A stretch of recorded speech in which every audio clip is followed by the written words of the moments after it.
just check the stream is working properly. And then we can start chapters 15 and 16.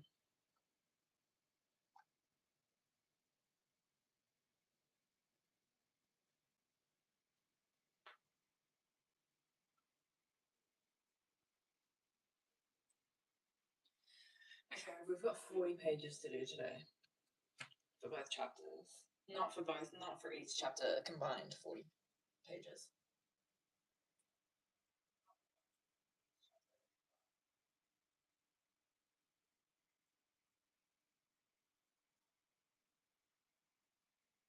I didn't change my description. It just occurred to me I didn't change my description. My description says 13 and 14 when we're doing chapters 15 and 16. I'm going to change that quickly.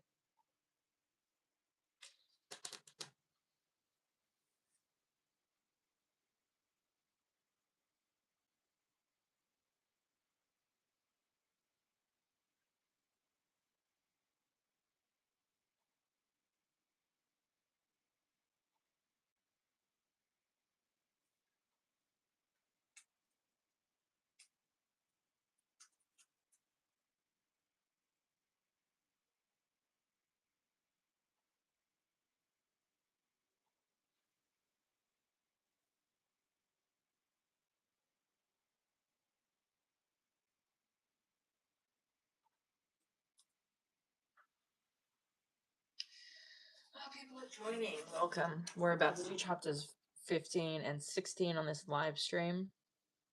There's about 40 pages to do. Feel free to also, there we go. Feel free to also annotate along with me. Give me suggestions in the comments, all of that.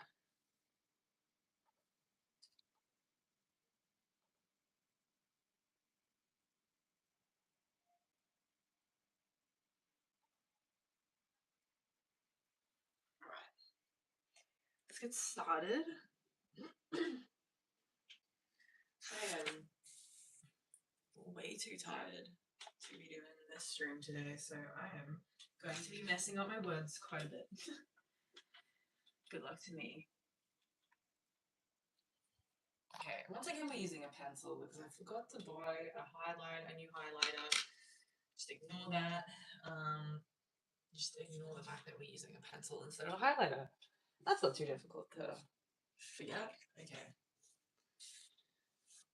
Alright, chapter 15. We are currently on the train to the capital. I think we're about at the capital by the looks of the names of Candace's prep team. It just occurred to me that we don't actually know the names of, or really who Peter's prep team are. We just know that they die by the end of Mockingjay. Having been through prep with Flavius, Venia, and Octavia numerous times, it should be just an old routine to survive. And I haven't anticipated the emotional ordeal that awaits me. At some point during the prep, each of them bursts into tears at least twice. And Octavia pretty much keeps up a running whimper throughout the morning.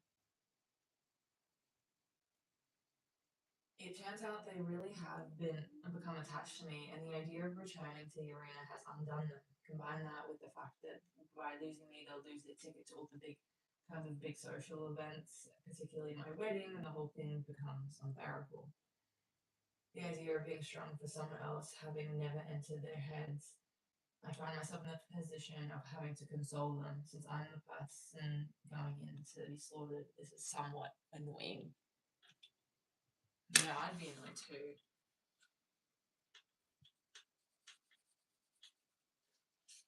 This pencil drove me nuts last stream, and it's going to be the same this stream. I need to remember to buy a highlighter.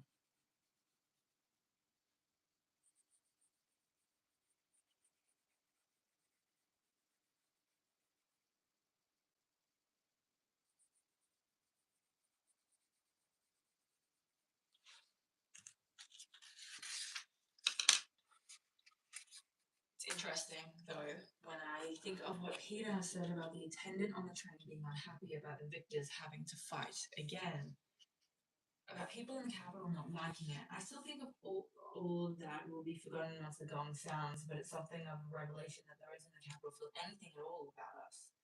They certainly don't have problem watching children being murdered every year. But maybe they know too much about the victors, especially the ones who've been celebrities for ages, to forget we're human beings. It's more like watching your own friends die. More like the games are for those of us in the districts.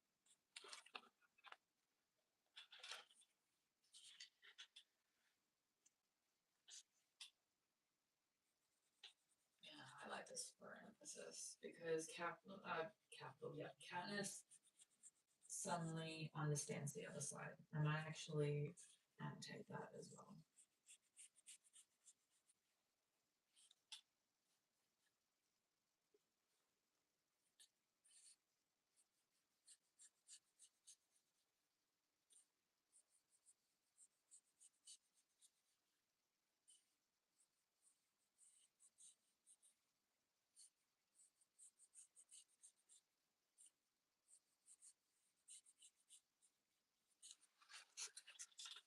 Hi everyone who's just joining. We're annotating chapters 15 and 16 of Catching Fire today.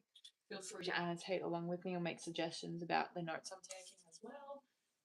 Alright, Katniss is finally beginning to understand the other side.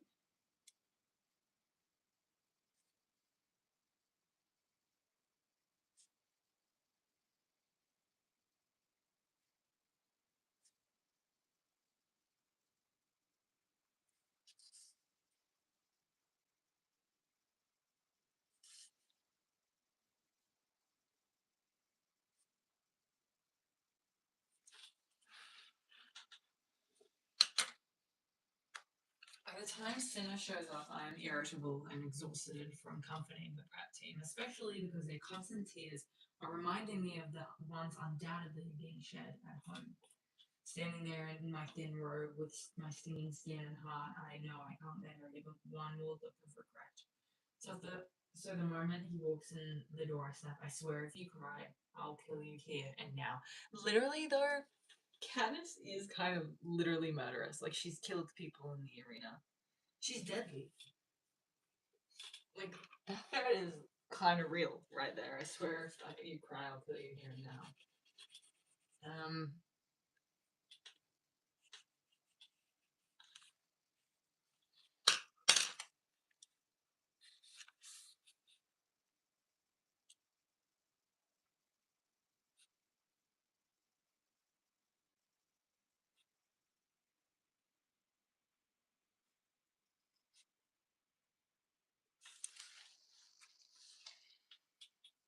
Senna just smiles. Had a damn morning?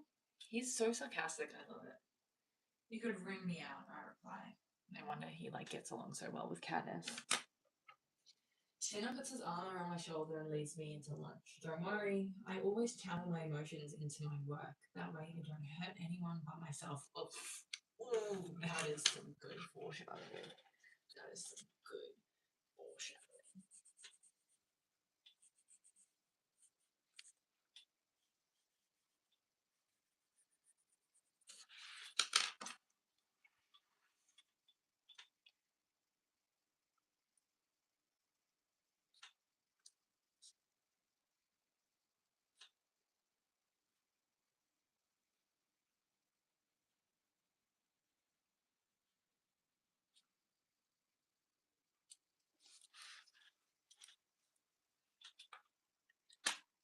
I can't go through that again. I want him. I know, I'll talk to them, says Senna. Lunch makes me feel a bit better. Pheasant with a selection of jewel-coloured jellies, and tiny versions of real vegetables swimming in butter and potatoes mashed with parsley. For dessert, we dip chunks of fruit in a pot of melted chocolate, and Sarah has to order a second pot because I just start eating the stuff with a spoon. As we know, I'm highlighting slash coloring in because I don't have a highlighter. I will next stream if I remember. There's a chance I won't remember, but that's fine. We'll keep using a pencil. I'm highlighting, as I was saying. but distracted by my own misery. I was, what am I going on about? What I'm doing is highlighting every time food is mentioned because there's multiple meanings to the Hunger Games. For anyone who's just joining us, we're doing chapters 15 and 16 of Catching Fire today. I'm just annotating along. You guys are welcome to annotate along with me as well. Leave any comments or suggestions of what I should annotate, what I should talk about in this section of the novel as well. Have a bit of a conversation in the comments about the Hunger Games.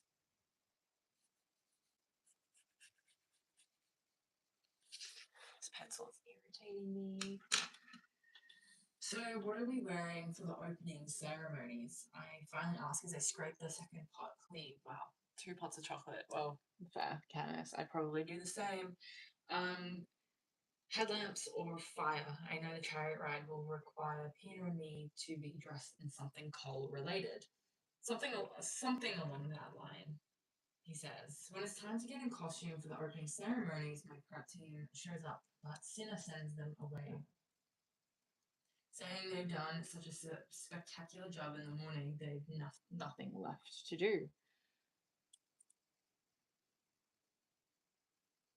They go off to recover, thankfully leaving me in Cinna's hands. He puts up my hair first in the braid style my mother introduced him to, then proceeds with my makeup. Last year he used little so the audience would recognize me when I landed in the arena, but now my face is almost obscured with the dramatic highlights and dark shadows. High arching eyebrows, sharp cheekbones, and smoldering eyes. Deep purple lips. The costume looks deceptively simple at first, just a fitted black jumpsuit that covers me from the neck down.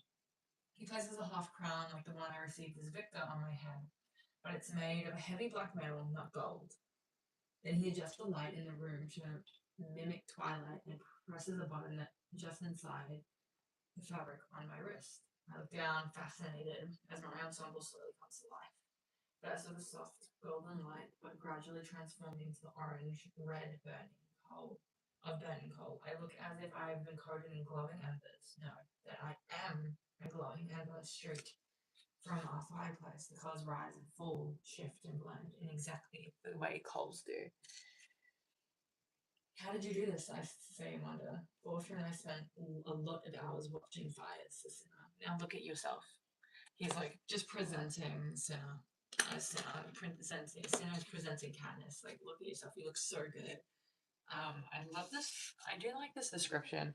For people who have just joined us for annotating Catching Fire today.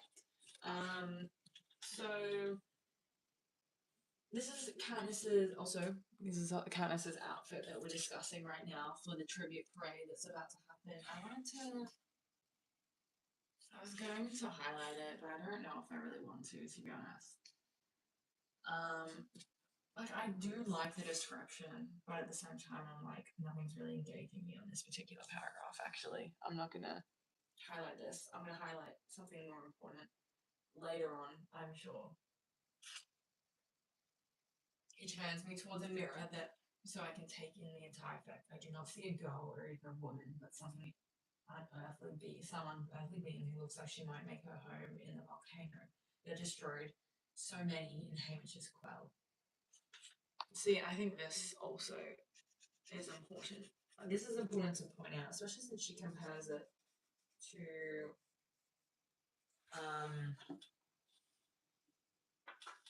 Hamish's quarter quell.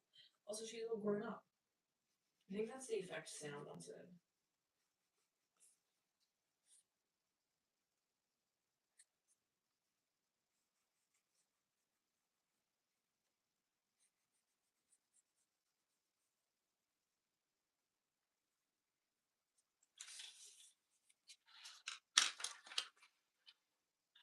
Katniss is the line between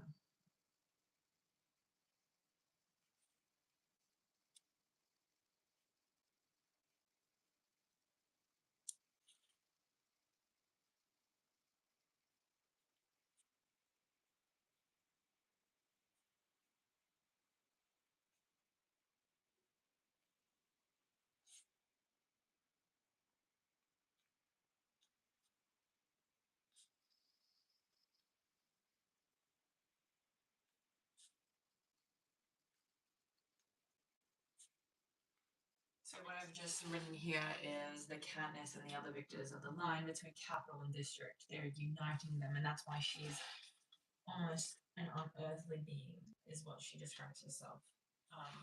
Via Cinna's outfit for the tribute parade. The black crown, which now appears red hot, casts strange shadows on my dramatically made up face. Katniss, the girl on fire, has left behind her flickering flames and bejeweled gowns and soft candlelight. She is a deadly fire itself, transitioning into the rebellion. I think I'm going to do that as an annotation as well, transitioning into the real rebellion. And for anyone wondering, yes, I'm highlighting this with a pencil. Because my highlighter ran out of ink last stream. I forgot to buy another one. Okay? Leave me alone, please. Okay. What was I saying? I was gonna say ready. She's ready for the real rebellion to begin.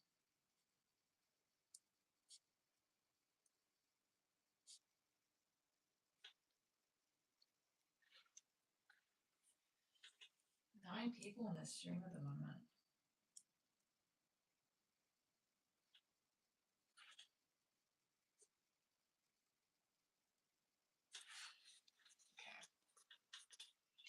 I think this is just what I needed to face the others, I say. Yes, I think your days of pink lipstick and ribbons are behind you, Suzanne. He touches the button on my wrist again, extinguishing my light. Let's not run down your pile pack. When you're on the chariot this time, you're waving, they're smiling. I just want you to look straight ahead, as if the entire audience is beneath your nose. Finally, something I'll be good at, I say.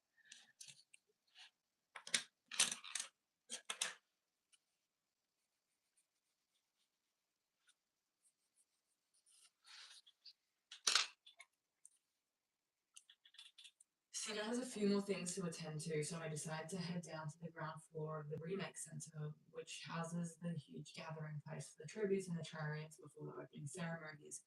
I'm hoping to find Peter and Haymitch. Here we go. We're being introduced to Finnick right now, guys. But they haven't arrived yet.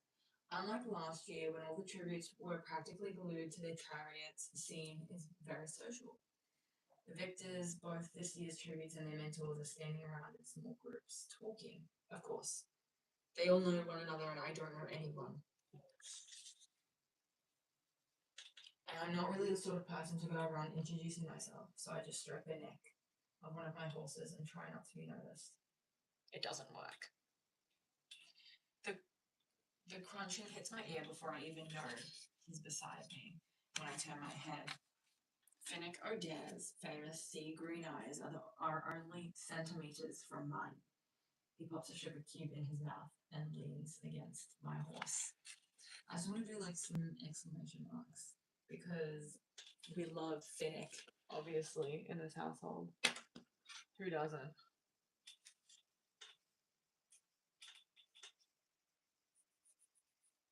His famous sea green eyes.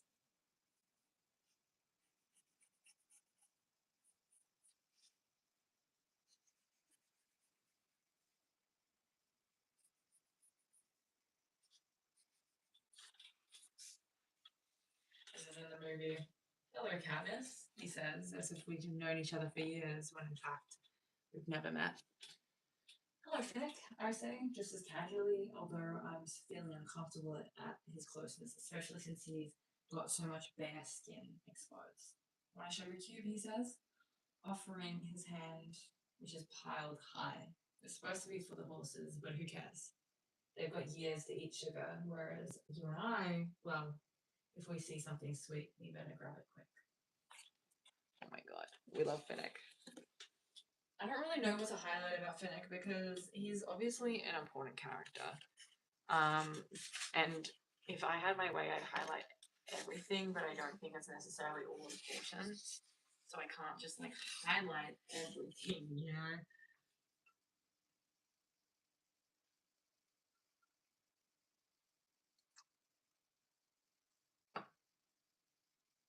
Finnick O'Dare is something of a living legend in Pan. Since he won the 65th games when he was only 14, he's still one of the youngest victors. This is the first time we've been properly introduced to Finnick, because I'm just thinking in the movies, we're introduced to him through like footage of the reaping. I don't know, I think they maybe mentioned Finnick or Dad earlier during the reaping.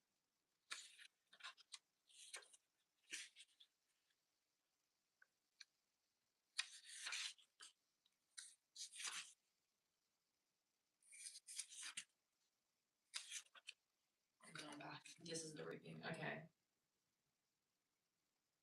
Okay, we did see a little bit of exposition of the world of the Hunger Games about Finnick's games as well earlier. Living legend, but not for long, because he dies at the end of Mockingjay. I'm sorry, guys. He does. He does die. He's still one of the youngest victors. Hang on a minute. Oh, because like currently, like he's so young. Yeah.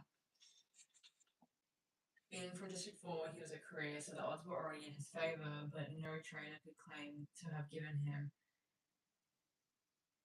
Hang on, I read that wrong. But what no trainer could claim to have given him was his extraordinary beauty. Tall, athletic, with golden skin and bronze-coloured hair, and those incredible eyes.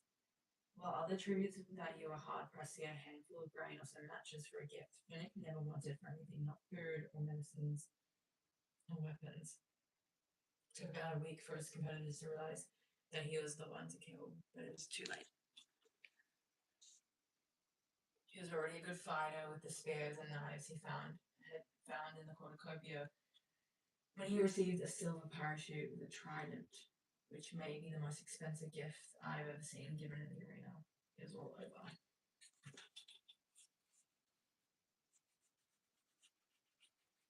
This is important for knowledge on Finnick Oda. Possibly the most expensive gift ever. For Candace as a bystander, maybe there was more expensive gifts shared.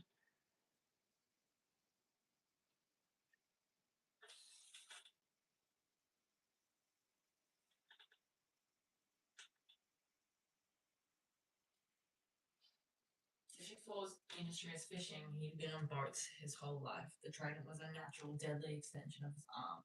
He wove a net out of some kind of vine he found, used it to entangle his opponent so he could spare them with the trident. And with a matter of days, the crown was his. The citizens of the capital had been drooling over him ever since. This is disgusting. Poor Finnick.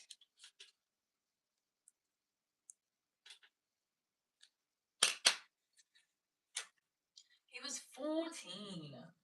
14. And people are drooling over him.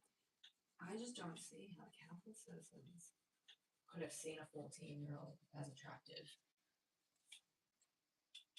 Because of his youth, they couldn't really touch him for the first year or two. But ever since he turned 16, he spent his time at the games being dogged by those desperately in love with him. No one retains his favour for long. He can go through 4 or 5 in his annual visit. That's disgusting. This is like maybe a month at most. He's there. Old or young, lovely or plain, rich or very rich, he'll keep them company and take their extravagant gifts, but he never stays. And once he's gone, he never comes back. So disgusting. It's so gross. I hate it. Like, Finnick's backstory makes me so miserable.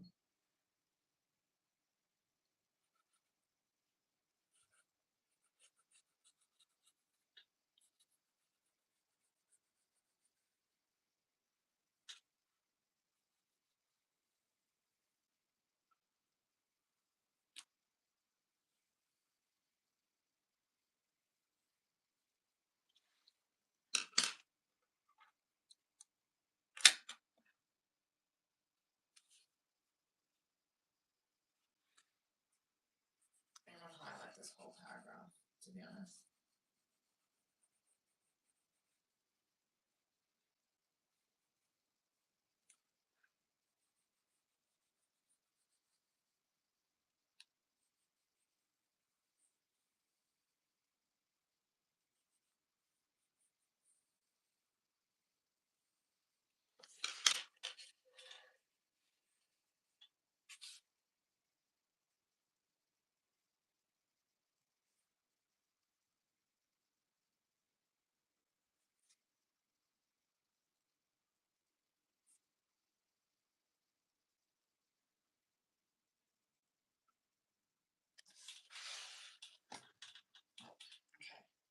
can't argue that Finnick isn't one of the most stunning, sensuous people on the planet, but I can honestly say he's never been attractive to me.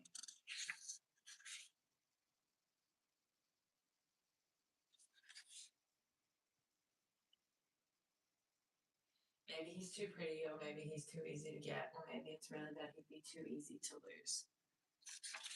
This I feel like I could add to my argument. I don't know how I'd contextualize it, but I have this argument of amatonormativity being pushed onto Katniss, amatonormativity meaning the assumption that everyone feels romantic attraction is a headcanon.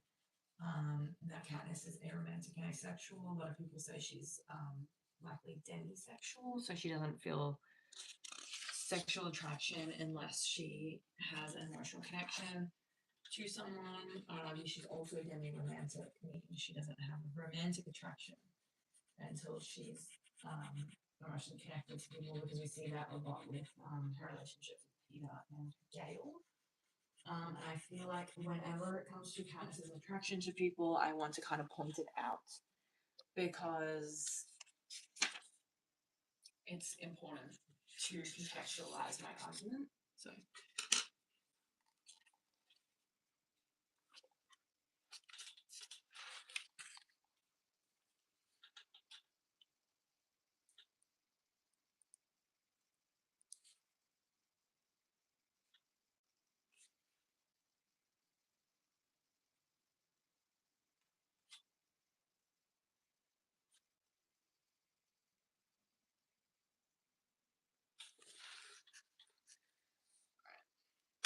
No thanks, I say to the sugar. I'd love to borrow your outfit sometime though. He's draped in a golden net that's strategically knotted at his groin so that he can't technically be called naked, but he's about as close as you can get. I'm sure his stylist thinks the more Finn the audience sees, the better. Yeah, I'm sure. That's so gross.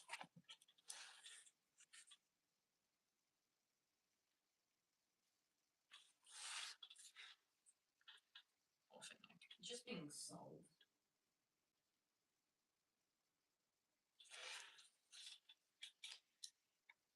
You're absolutely terrifying me in this getup. What happened to the pretty little girl dresses? Yes, he lets his lips just ever so slightly with his tongue. Probably this drives most people crazy, but for some reason all I can think of is old Christ salivating over some foolish starving young woman. I outgrew them, I say. I feel like most of the scene is kept in the movie, and I would say that they probably did it on purpose because Finnick was such a popular character as well. Finnick takes the collar of my outfit and runs it between his fingers. It's not too bad about this. It's too bad about this quill thing.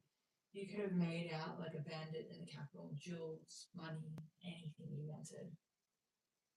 I don't like jewels. And I have more money than I need. What do you spend all yours on anyway, Finnick? I say. Oh, I haven't dealt in anything as common as money for years, says Finnick.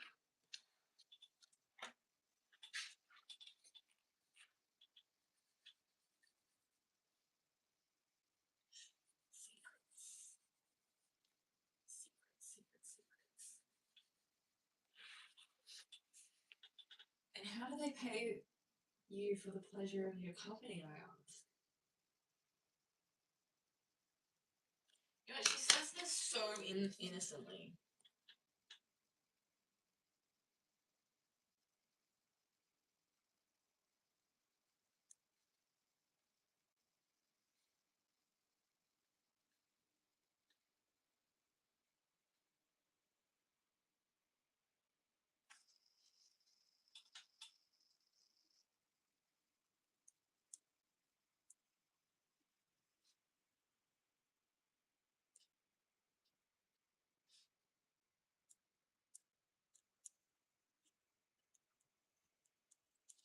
Just written down Hannah's asked this so innocently, not realizing that he is actually sold.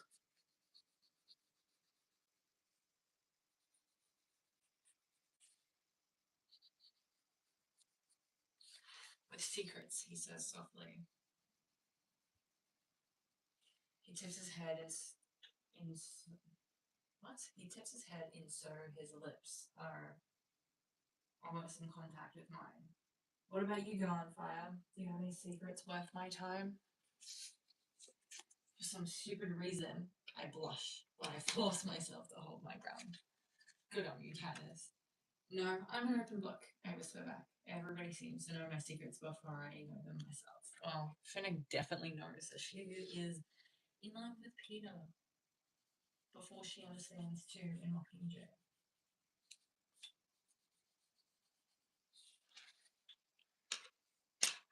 He smiles. Unfortunately, I think that's true. His eyes flicker off to the side. Peter's coming. Sorry you have to cancel your wedding. I know how devastating that must be for you. He tosses another sugar cube in his mouth and chances off. At this point, it's sarcastic.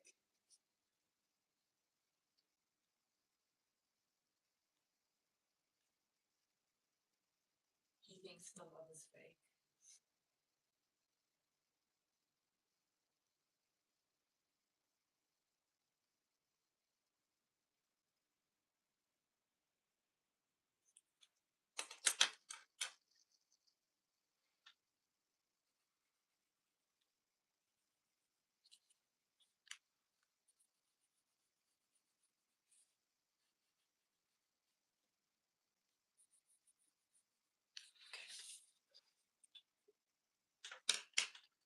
Peter's beside me, dressed in an outfit identical to mine.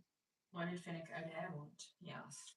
I turned and put my lips close to Peter's and dropped my eyelids in an imitation of it. He offered me sugar and wanted to know all my secrets, I say, in my best seductive voice. Peter laughs. Ugh, not really. Really, I say. I'll tell you more when my skin stops crawling. Do you think we'd have ended up like this if only one of us had won? He asked, glancing around at the other victors. Just another part of the freak show. Sure. Especially you, I say. Oh, and why especially me? He says with a smile. I love it. I love their banter. It's so cute.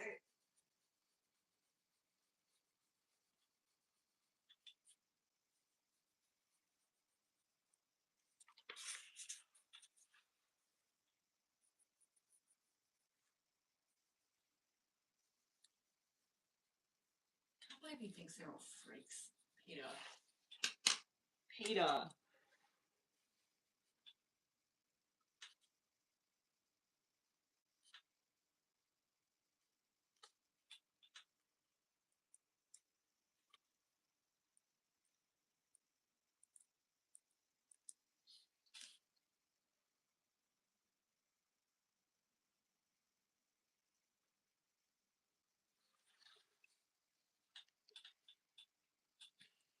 Oh, and why especially me? He says with a smile. Because you have a weakness for beautiful things, and I don't. I say with an air of superiority. They would lure you into their capital ways, and you'd be lost entirely. Having an eye for beauty isn't the same thing as weakness, Peter points out, except possibly when it comes to you. Oh my god. Peter. This is so cute.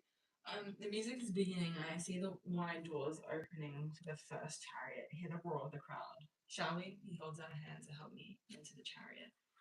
I love these two. They're so cute. I'm gonna highlight this for emphasis because it's the cutest thing. Peter is so smooth. Crazy smooth.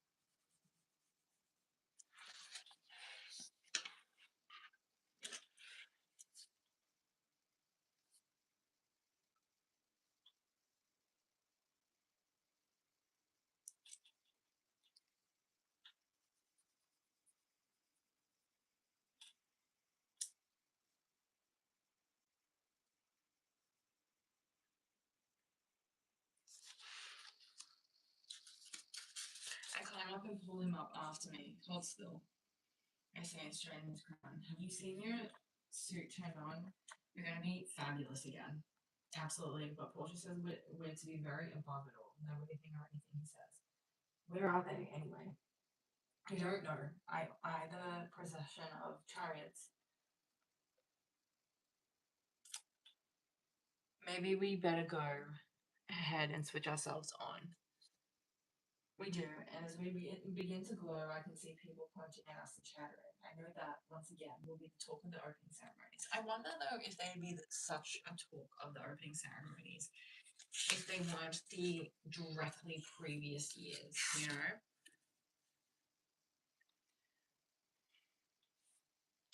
I'm gonna write that down as an annotation because that was a thought that I had that I feel I should write down.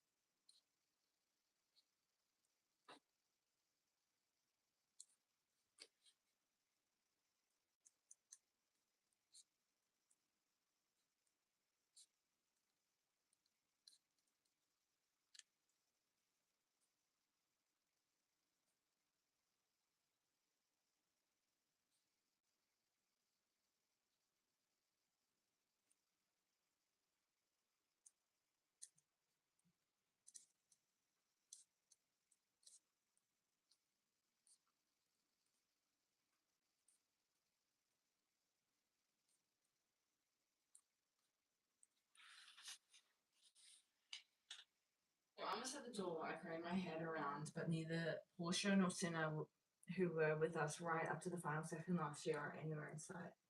Are we supposed to hold hands this year, Alice? I guess they've left it up to us, says Peter. Um, I wonder if they left them because they didn't want them to look babysat the whole time, so they look equal to the other victors.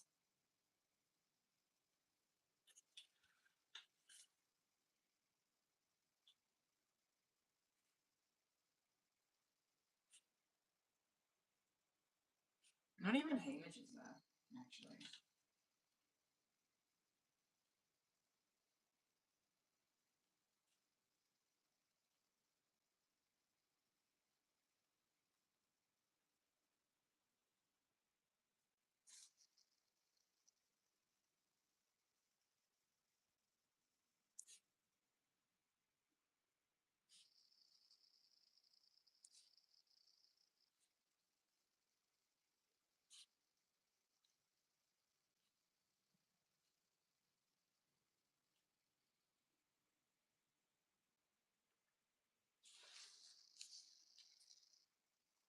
I look up into those blue eyes that no amount of dramatic makeup can make truly deadly, and remember how, just a year ago, I was prepared to kill him, convinced he was trying to kill me. Now everything is reversed. I'm determined to keep him alive, knowing the cost will be my own life. But the part of me that is not so brave as I wish is glad that it's Peter, not Hamish, beside me.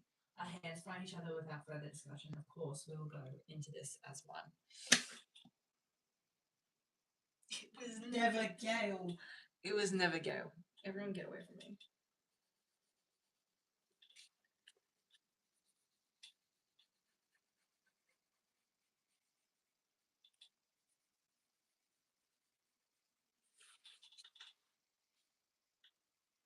The voice of the crowd rises into one universal scream as we roll into the fading evening light. But one of us reacts. I simply fix my eyes on a point far in the distance and pretend there is no audience, no hysteria. I can't help catching glimpses of us on the huge screens along the route, and we are not just beautiful, we are dark and powerful. No more. We star-crossed lovers from District 12 who suffered so much and enjoyed so little the rewards of our victory. Do not seek defense, favor, grace them with our smiles or casual kisses. We are unforgiving. Powerful. I like this.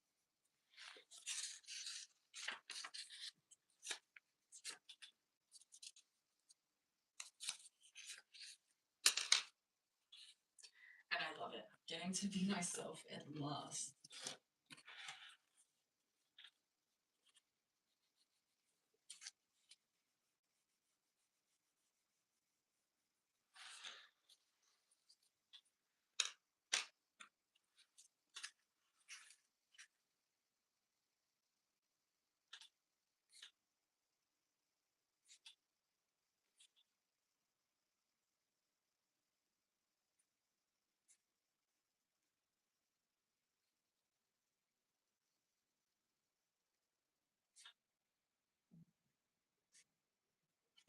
of rebellion is who Katniss truly is. As we curve around into the loop of the city circle, I can see that a couple of the other stylists have tried to steal Cinna and Portia's idea of illuminating their tributes. The electric light-studded outfits from District 3, where they make electronics, at least makes sense. But one of the livestock keepers from District 10, who addresses cows, doing with flaming belts, broiling themselves, pathetic.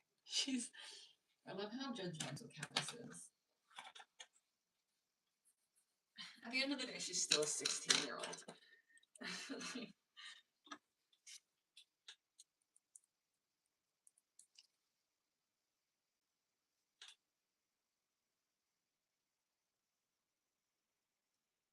She's like, don't copy me.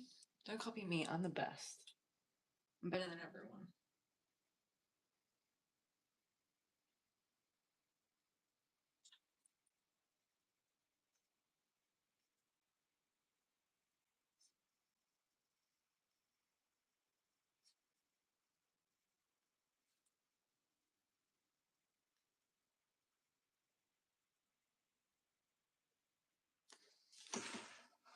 Look at my camera. Peter and I, on the other hand, are so mesmerizing about ever-changing cold costumes that most of the other tributes are staring at us. We seem particularly riveting to the pair from District 6, who are known morphling addicts.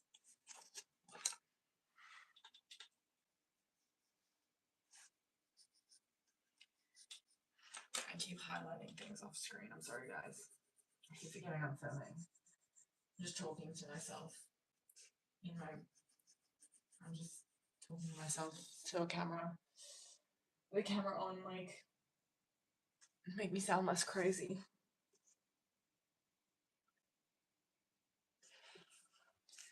Both Bon and Finn with sagging yellowish skin, they can't tear their overlarge eyes away, even when President So begins to speak from his balcony, welcoming us all to the club.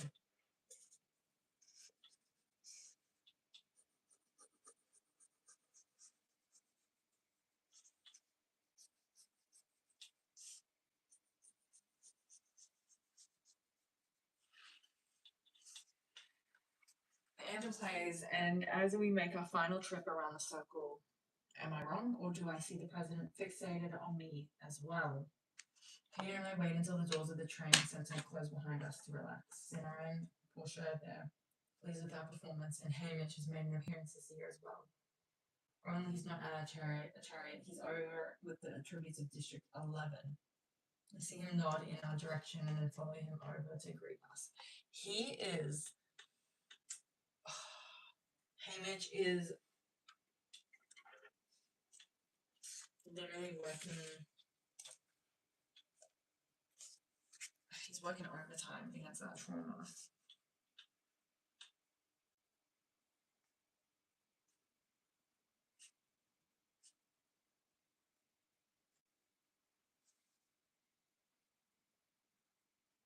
As we know, Hamish has a lot of trauma to do with the tribute parade. I wonder why. Against his trauma to ensure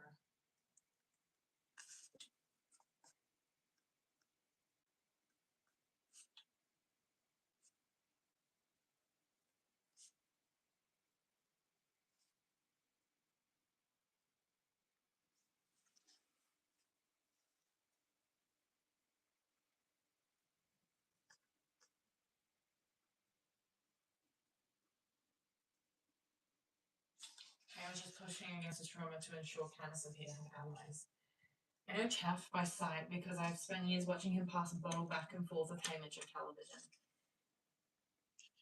He's dark-skinned, about 2 meters tall, and one of his arms ends in a slump because he lost his hand in the games he won 30 years ago.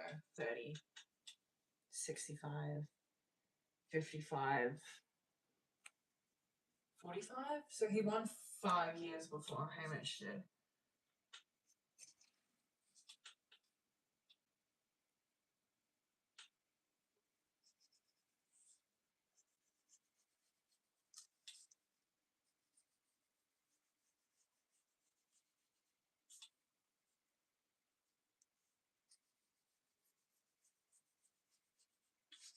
sure they offered him some artificial replacement like they did Peter when they had to amputate his lower leg.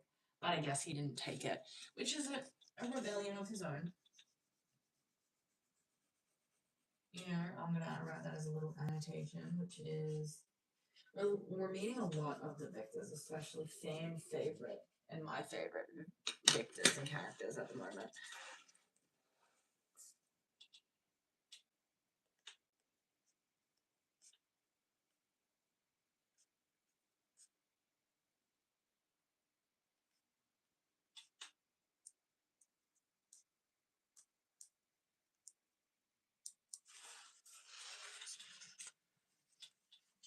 The woman, Sita, looks almost like she could be from the scene with her olive skin and straight black hair streaked with silver.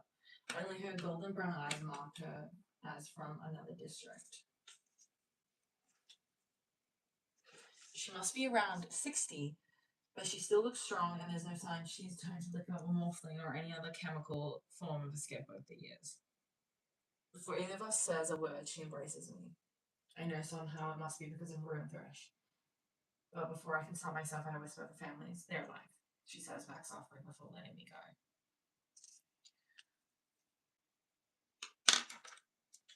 That's so good of her.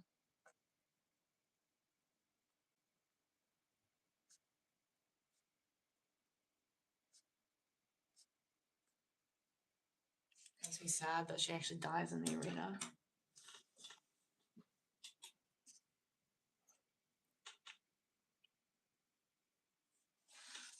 I'm gonna just highlight her physical description as well with this stupid pencil. Get that stupid highlight back.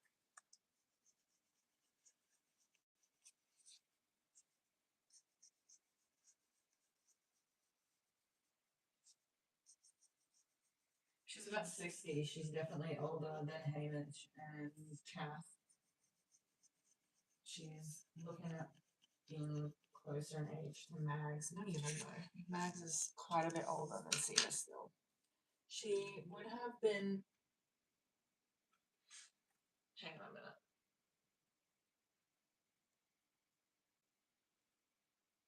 a minute. 60. Say she's 60. She's born around the time of the.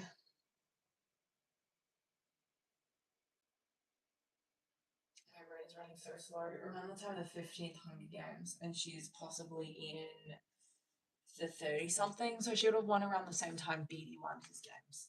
So Beatty would be about the same age there as Sita. Kath throws his good arm around me and gives me a big kiss right on the mouth. I drop back startled while he and Hamish golf. Is that how you say that? Golf. I think so. That's about the time we get.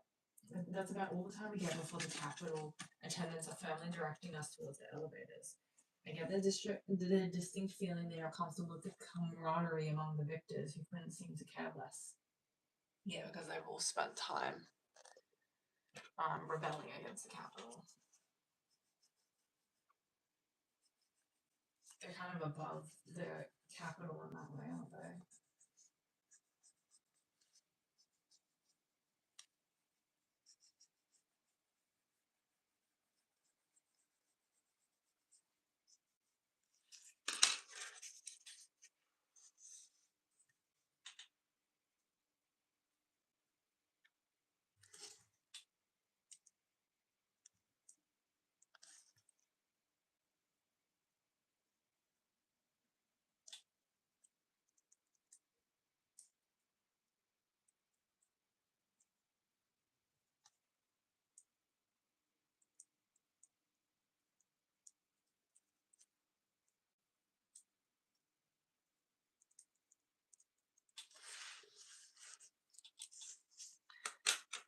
As I walk towards the elevators, my hand still linked with Peter, someone rustles up to my side. The girl pulls off a headdress of leafy branches and tosses it behind her without bothering to look where it falls. Joanna Mason from District 7, lumber and paper, thus the tree. She won by very convincingly portraying herself as weak and helpless so that she would be ignored. Then she demonstrated a wicked ability to murder. She ruffles up her spiky hair and rolls her wide set brown eyes. Isn't my costume awful? My stylist is the biggest idiot in the capital. Our tributes have been trees for 40 years under her. Wish I'd got thinner. You look fantastic. She's a girl's girl. That's why. Girl talk. That thing I've always been so bad at.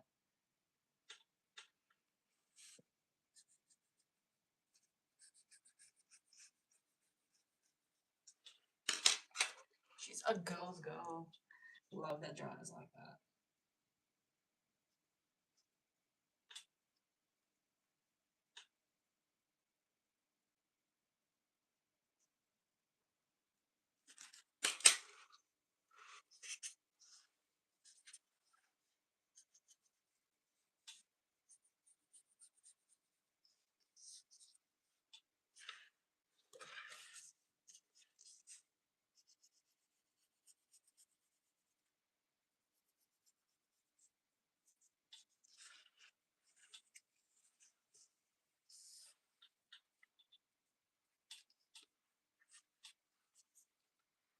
Opinions on clothes, makeup, hair makeup, so I like. Yeah, he's been helping me design my own clothing line. You should see what he can do with velvet. Velvet. The only fabric I can think of off the top of my head. I have on your tour.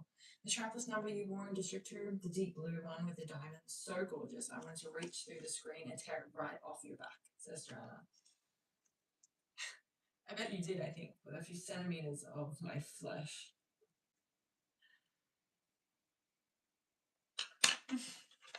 Love this. Love this part.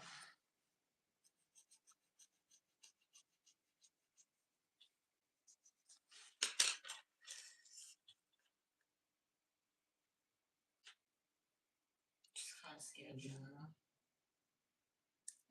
Joanna's kind of who Katniss would have become. That's my personal opinion.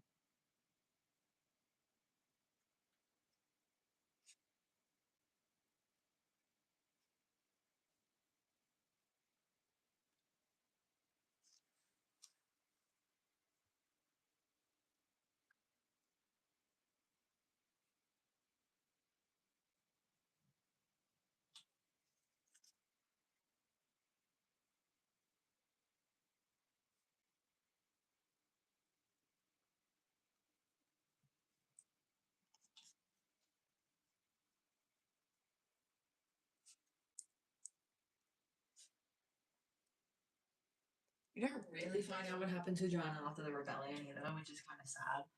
I think she went back to District 7, I guess. I can't remember if it's explicitly stated what happened to her, but there's not a lot of stuff we're told.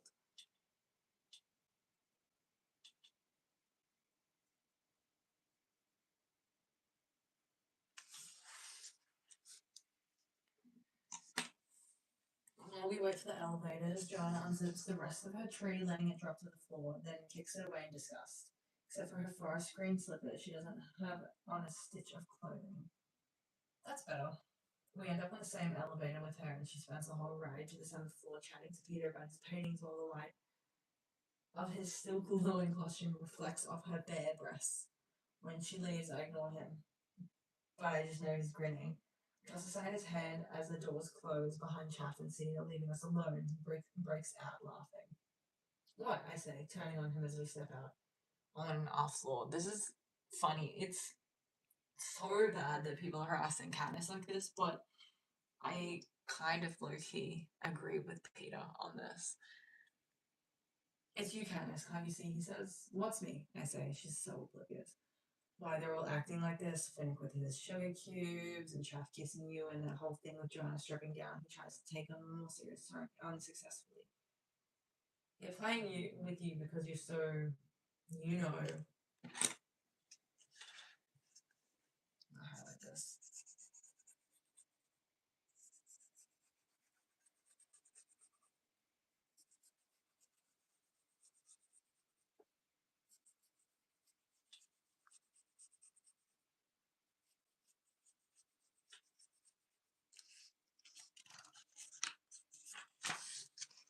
No, I don't know, I say, and I really have no idea what he's talking about.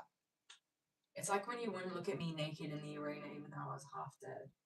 You're so pure, he says finally. I am not, I say. I've been practically ripping your clothes off every time there's been a camera for the last year.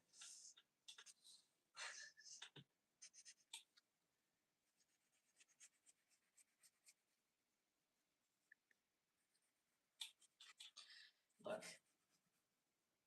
I don't condone stereotyping asexual people as an asexual myself. But this is very asexual coded. Very asexual coded. Like, asexuals aren't innocent. You know, they're not to be infantilized. We aren't to be infantilized in that way. But, you know, Canis talking like this is very ace coded. Yeah, but I mean, for the capital, you're pure, he says, clearly trying to mollify me. For me, you're perfect. They're just teasing you. It's very cute.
No, they're laughing at me, and so are you, I say. No, Peter shakes his head, but he's still suppressing a smile. I'm seriously rethinking the question of who should get out of these games alive when the elevator opens.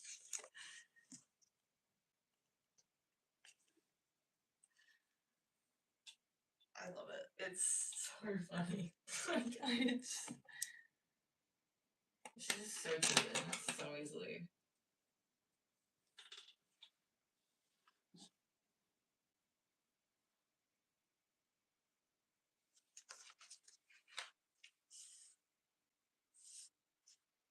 I just gotta highlight all this. I'm sorry, guys. Please forgive me.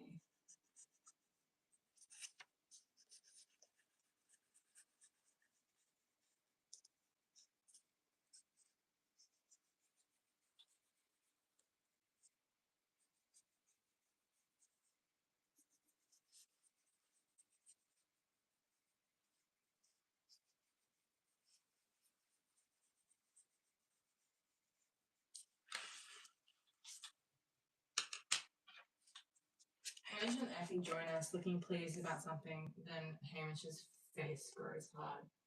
What did I do now? I almost say, but I see he's staring behind me at the entrance to the dining room. Effie blinks in the same direction and says brightly, "Looks like you've got a match set this year." Effie! Effie! Ew, that's so gross.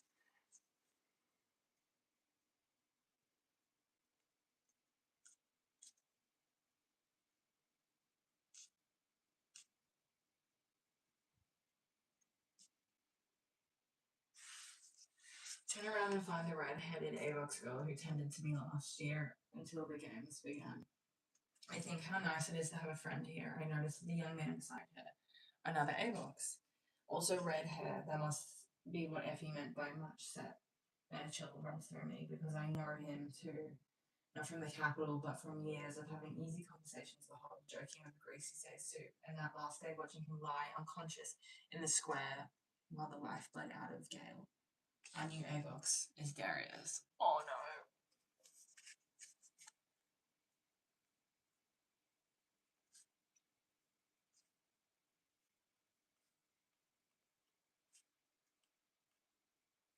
This is so bad of me to write down, but like no more easy conversations because he is an Avox without any tongue. Also, Darius and Lavinia end up dead. Tortured by the capital and dead. Very unfortunate, but you know. On to chapter 16. And oh, this chapter's quite long actually.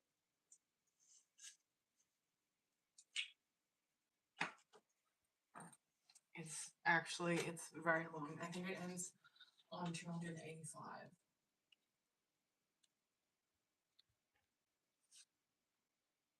Like, what the hell, man? That's such a thick chapter. Jeez. It's going to take me at least 3 days to read. I'm a very slow reader. I'm sorry, guys. It's 23 pages long. Some of these chapters are like 12 pages long, which is great and amazing when it's like that. But this one is like so many pages to annotate, but that's okay. We're gonna get that done this stream, and that is it. After that, we're just doing the rest. We're doing chapter 16 now. Okay, let's start reading. Hamish grips my wrist as if anticipating my next move, but I am as speechless as the capital torturers have rendered Darius. Hamish once told me they did something to Avox's tongue so they could never talk again. In my head, I hear Darius's voice, playful and bright, ringing across the hob to tease me. Not as my fellow victors make fun of me now, but because we genuinely liked each other. If Gale could see him. I know any move I could make towards Darius, any act of recognition would only result in punishment for him. So we just stare into each other's eyes. Darius, now a mute slave, me, now handed to death. What would we say anyway? That we're sorry for the other's what? That we ache for the other's pain, that we're glad we had the chance to know each other.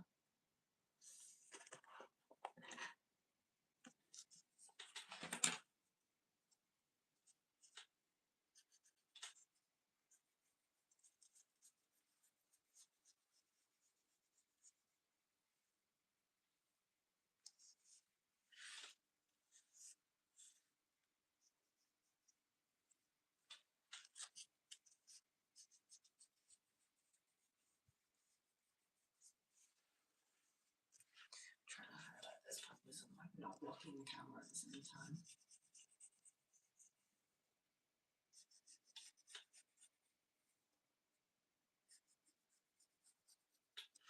No, Darius should be glad you shouldn't be glad he knew me. If I had been there to stop the red, he wouldn't have stepped forward to save Gale. Wouldn't be an AVOX, and more specifically, wouldn't be my AVOX, because President Snow has so obviously had in place here for my benefit. I twist my wrist from Hamish's grasp and head down to my old bedroom, locking the door behind me. I sit on the side of my bed, elbows on my knees, forehead on my fists, and watching my glowing suit in the darkness, imagining I'm in my old home in District 12, huddled beside the fire. It slowly fades back to black as the power pack dies out. When Effie eventually knocks on the door to summon me to dinner, I get up and take off my suit, fold it neatly, and set it on the table with my crown. In the bathroom, I wash the dark streaks of makeup from my face. I dress in a simple shirt and trousers and go down to the hall, to the dining room.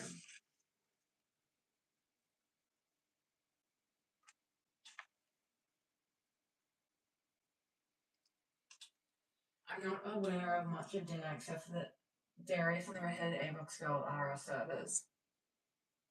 Effie, Hamish Sinner, Portia, and Peter are all there, talking about the opening ceremonies, I suppose. But the only time I really feel present is when I purposely knock a dish of peas to the floor.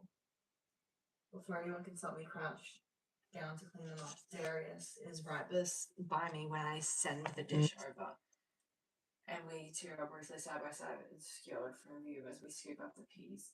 Just one moment our hands meet, I can feel the skin rough under the buttery sauce from the dish. In the night, desperate clench of our fingers are all the words we will ever be able to say. Then Effie is clucking at me from behind about how that isn't your job, Katniss, and he lets go. So sad.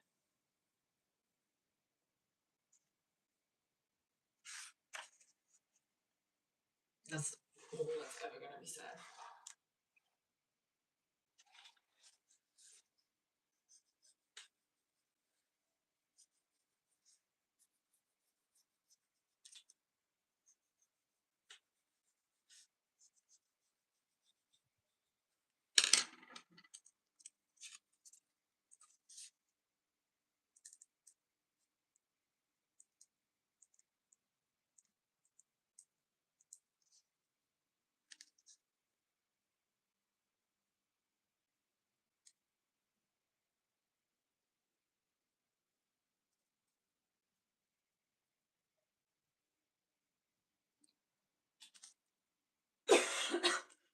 I've just written in nothing else before Darius dies.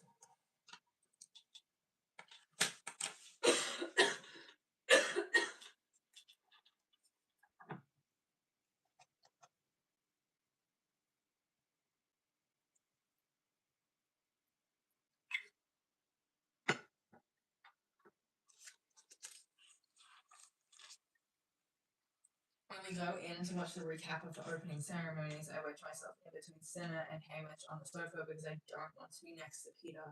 This awfulness with Darius belongs to me and Gail and maybe even Hamish, but not to Peter. He might have known Darius to nod hello, but Peter wasn't hogged the way the rest of us were. Besides, I'm still angry with him for laughing at me along with the other victors, and the last thing I want is his sympathy and comfort. I haven't changed my mind about saving him in the arena, but I don't owe him more than that. I mean, that's fair.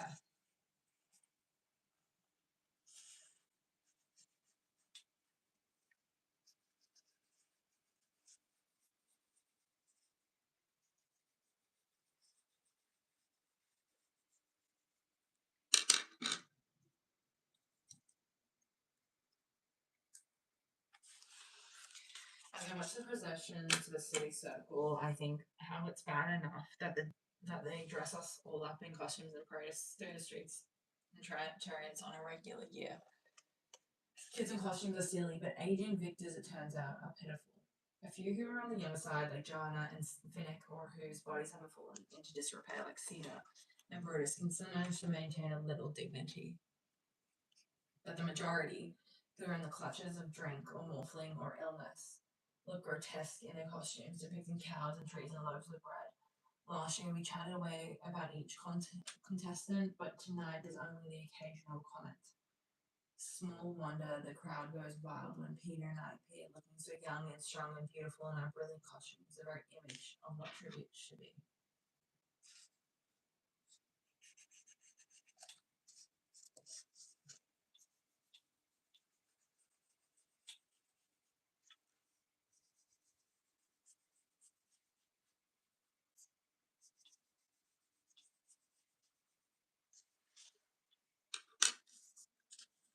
As soon as it's over, I stand up and thank Senna and Portia for their amazing work and head off to bed.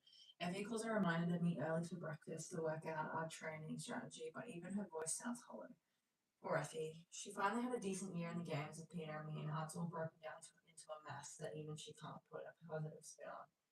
In capital terms, I'm guessing this counts as a true tragedy.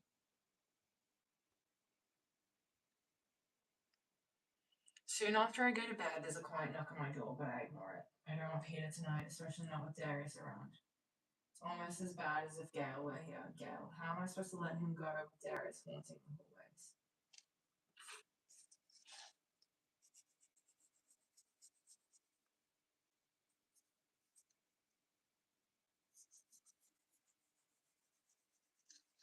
I do wonder who it actually was. Was it Peter? Maybe it was even Hamish.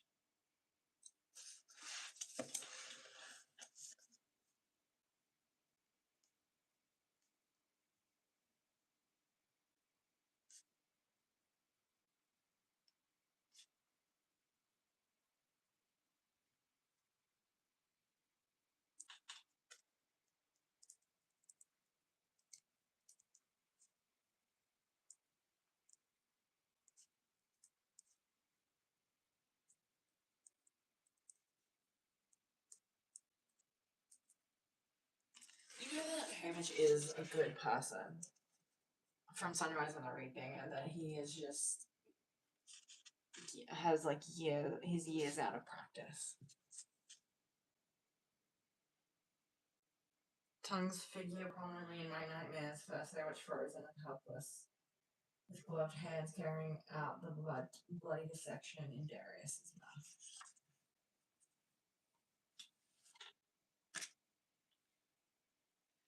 Then I'm at a party where everyone wears masks and someone with a flicking wet tongue, who I suppose is Finnick, stalks me. But when he catches me and pulls off his mask, it's President Snow, and his puffy lips are dripping in bloody saliva. Finally, I'm back in the arena. My own tongue is dry as sandpaper while I try to reach a pool of water that recedes every time I'm about to touch it. When I wake, I stumble to the bathroom and gulp water from the tap until I can hold no more. Just gonna write a little note about PTSD here. This is from when she was slowly dehydrating to death. Dying of thirst. Is that a better way to say it? Oh well, you guys get what I mean. When I wake, I stumble to the bathroom and gulp water from the tap until I can hold no more. I strip off my sturdy clothes and fall back into bed naked and somehow find sleep again. I delay going to breakfast as long as possible the next morning because I really don't want to discuss our training strategy. What's to discuss? Every victor already knows what everybody else can do, or used to be able to do anyway. So Peter and I will continue to act in love, and that's that. Somehow I'm just not up to talking about it, especially with Darius standing mutely by. I take a long shower, dress slowly in the outfit Senna has left for training, and order food from the menu in my room by sneaking into my mouthpiece. In a minute, sausage, eggs, potatoes, bread, juice, and hot chocolate appear.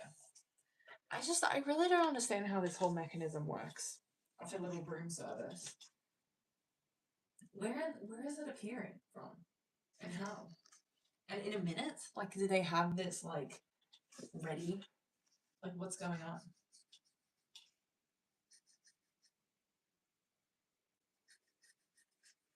And there's a menu, so surely.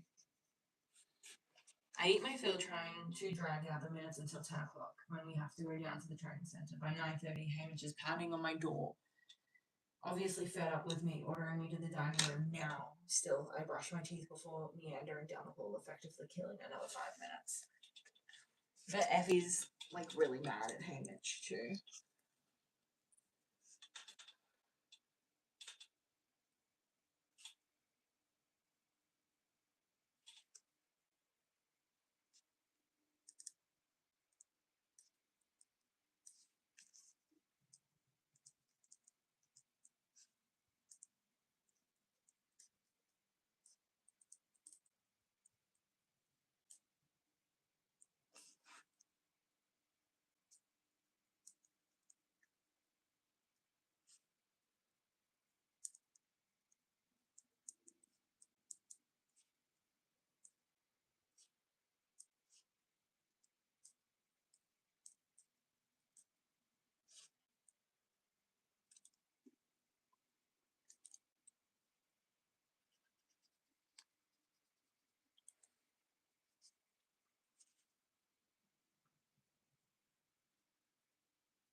What I've just written here is I bet Effie is the one anxious about the time and he's irritated in reference to Hamish.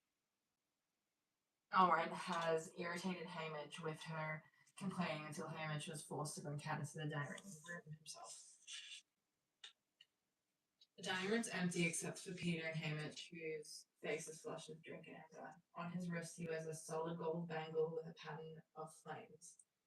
This must be his concession to Effie's match token plan. He twists unhappily. It's a very handsome bangle, really, but the movement makes it seem like something confining, a shackle rather than a piece of jewellery. You're like, he smells at me.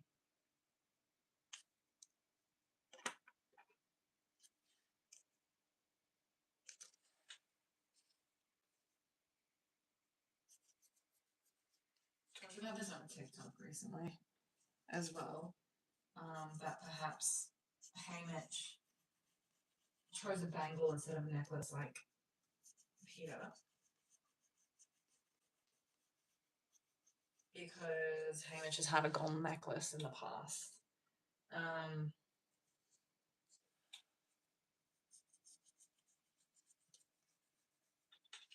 So he doesn't want the reminder of the more dove.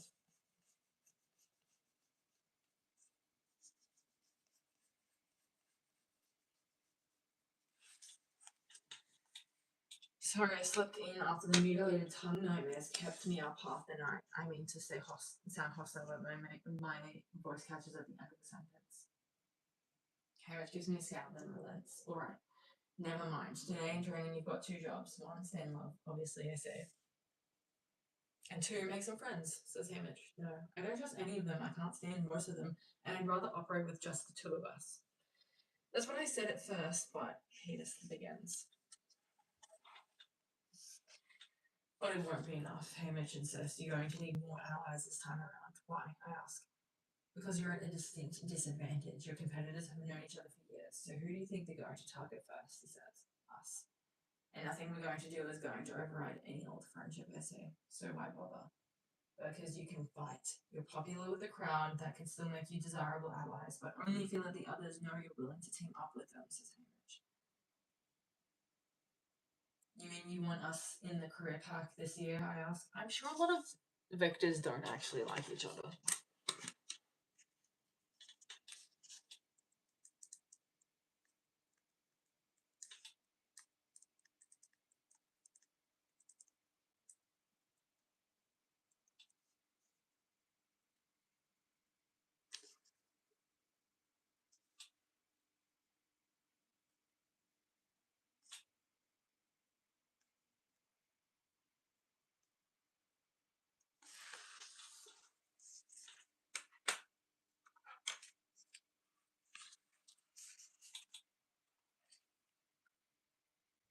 You mean you want us in the career pack this year? I ask, unable to hide my distaste. Traditionally, the tributes from districts 1, 2, and 4 join forces, possibly taking in a few other exceptional fighters and hunt down the bigger competitors.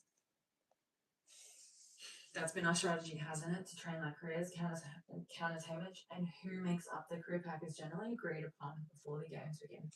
Peter barely got in with them last year.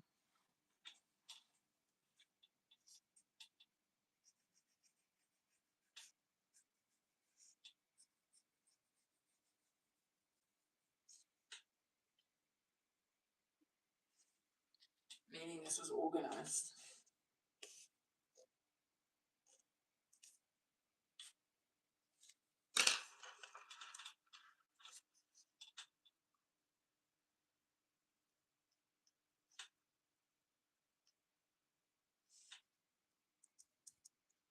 His alliance was organized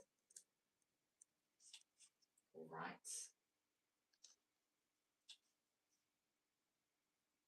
before the games began.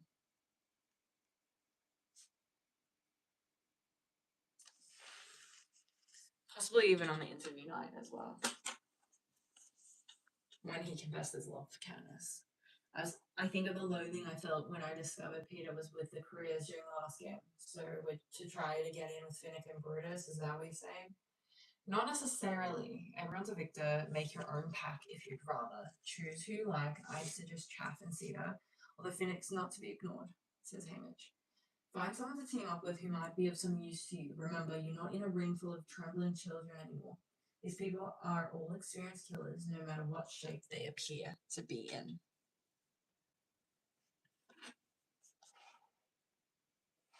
I'll highlight this for emphasis as well. I need to stop, pulling my book to the side and off screen so you guys can actually see what I'm doing.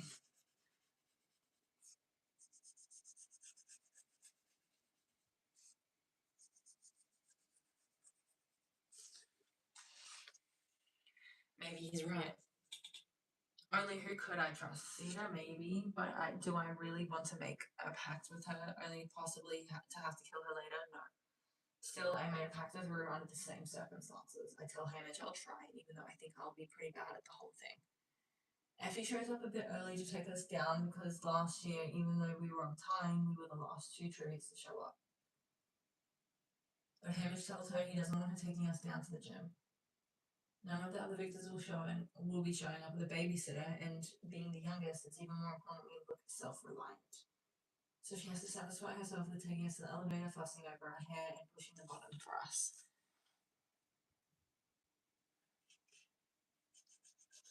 I just said to not put my book off screen for you guys so you can actually see what I'm doing. I'm trying, because I don't have like a proper highlighter. I'd honestly be doing this with a highlighter as well, like highlighting it to the side. I'm sitting not this way, I'm sitting this way. So I am actually, it's to the side for me as well, but that's kind of like how I write.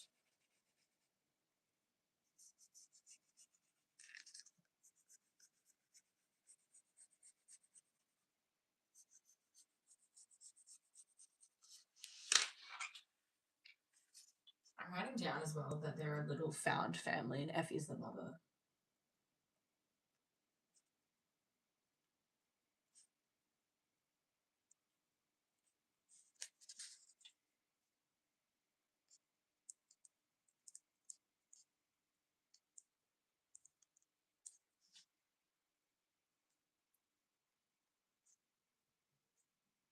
I bet Peter loves having a mother figure.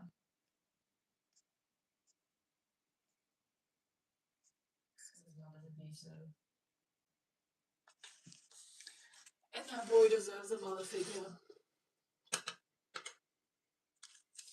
It's such a short ride that there's no real time for conversation. But when Peter takes my hand, I don't pull it away. I may have ignored him last night in private, but in training we must appear as an inseparable team. Effie needn't have worried about us being the last to arrive. Only Brutus and the woman from District 2 and Avaria are present. Avaria looks to be about 30, and all I can remember about her is that in hand-to-hand combat, she killed one tribute by ripping open his throat with her teeth.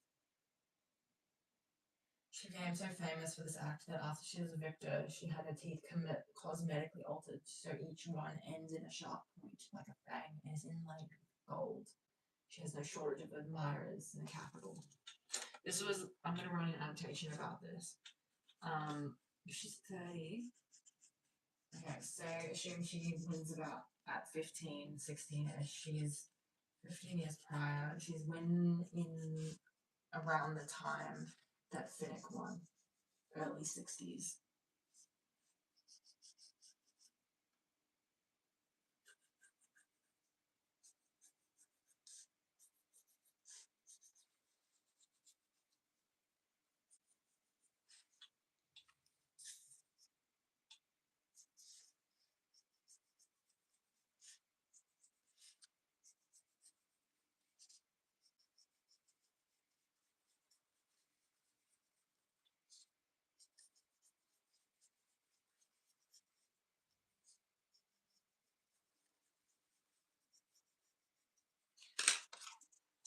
Okay, I'm going to say Annabara likely did this out of desperation.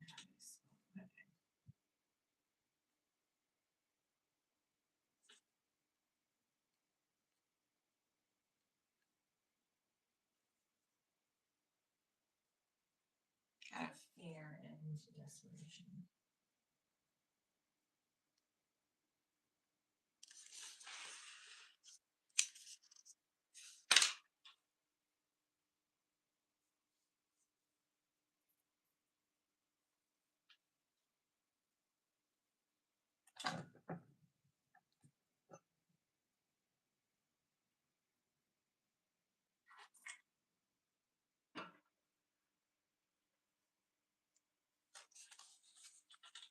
By 10 o'clock, only about half the tributes have shown up. Adela, the woman who runs training, begins to steal right on time, unfazed by the poor attendance. Maybe she expected it.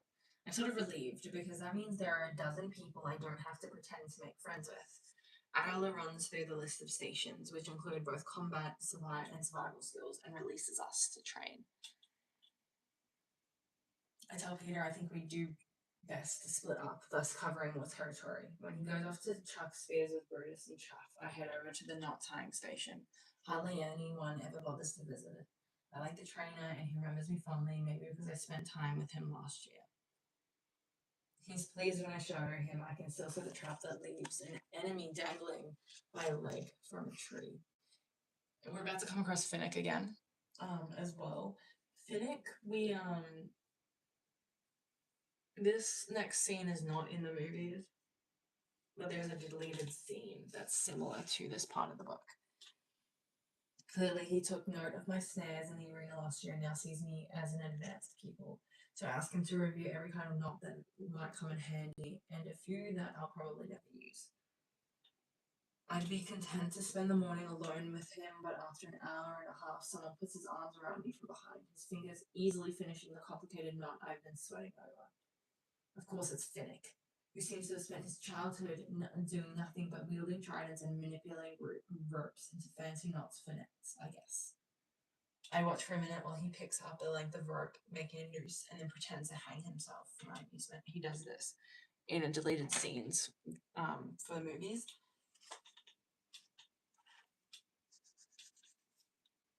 He probably wants to befriend Katniss, the little Mockingjay. He's intrigued by Katniss. Intrigued with Katniss, intrigued by Katniss. I think it's intrigued by Katniss. Intrigued about Katniss. Maybe that's better. I cannot, like, grammar, not a fan right now. It's way too late for all of that correct grammar.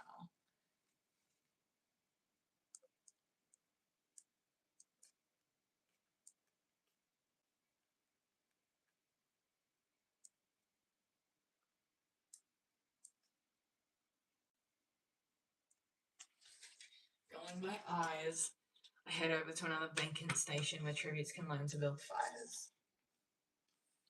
I already make excellent fires, but I'm still pretty dependent on matches for starting them. So the trainer has me work with flint steel and some charred cloth. This is much harder than it looks, and even working as intently as I can, it takes me about an hour to get a fire going. I look up with a triumphant smile, and it's fine, I have company. The two tributes from District 3 are beside me, struggling to start a decent fire with matches. I think about leaving, but I really want to try using the flints again, and if I have to report back to Hamish that I tried to make friends, these two might be a bearable choice. Both are small in stature, with ashen skin and black hair. The woman, Lyris, is probably around my mother's age, which is correct, and speaks in a quiet, intelligent voice. She won the 49th Hunger Games, so she's about the same age as Astrid and Hamish.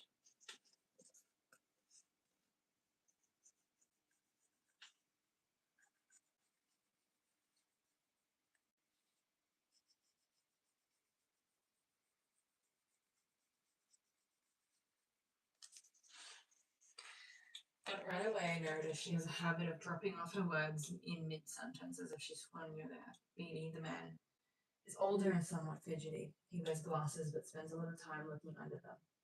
They're a little strange, but I'm pretty sure neither of them is going to try to make me uncomfortable by stripping naked. And they're from District 3. Maybe they can even confirm my suspicions of an uprising there. I'm going to highlight this because it's a part of both Rice and Beatty's characterization, and I want to be able to be drawn to it upon another reread, so I'm aware of what the characterization is. I said before that I needed to direct it more towards the camera. I'm definitely listening to my own ideas, guys.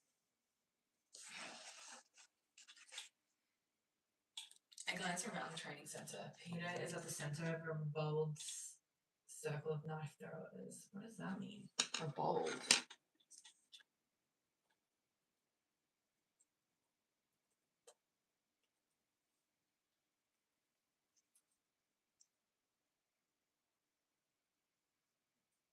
What? That doesn't make any sense, that meaning.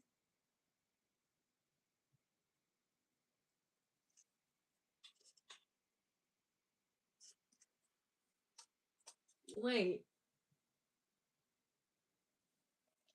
It means coarseness or lewdness. So in context, Peter is in the center of a lewd circle of knife throwers.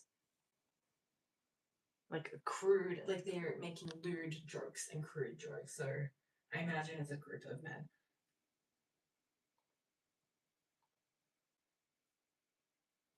Gross, for starters.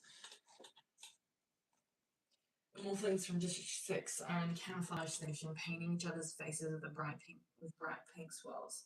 Male tribute from District 5 is vomiting wine on the sword fighting floor. Finnick and the old woman from his district are using the archery station. Joanna Mason is naked again and oiling her skin down for a wrestling lesson. I decide to stay put. Wires and Beatty make decent company. They seem friendly enough but don't pry. We talk about our talents. They tell me they both invent things, which makes my, suppose, interest in fashion seem pretty weak. Wires brings up some sort of stitching device she's working on.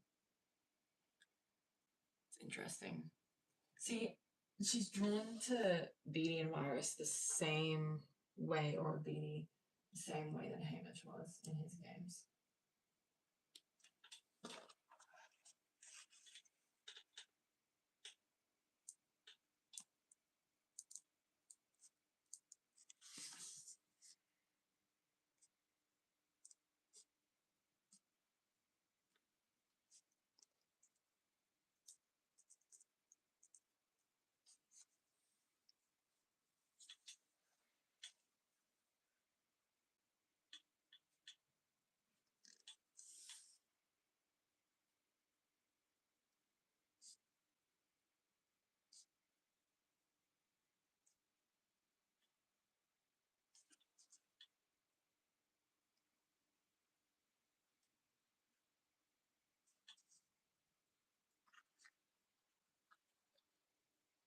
Just written down here.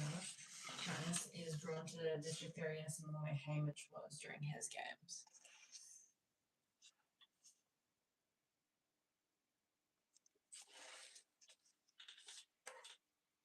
It senses the density of the fabric and selects the strength, she says, and then becomes absorbed in a bit of dry straw before she can go on. The strength of the thread. Beatty finishes explaining automatically it rules out human error. Then he talks about his recent success creating a musical chip that's tiny enough to be concealed in a fake flake of glitter but can hold hours of songs. I remember Octavia talking about this during the wedding shoot, and I see a possible chance it'll lead to the uprising. Oh yeah, my prep team was all upset a few months ago, I think, because they couldn't get a hold of that, I say casually. I guess a lot of orders from District 30 were getting backed up.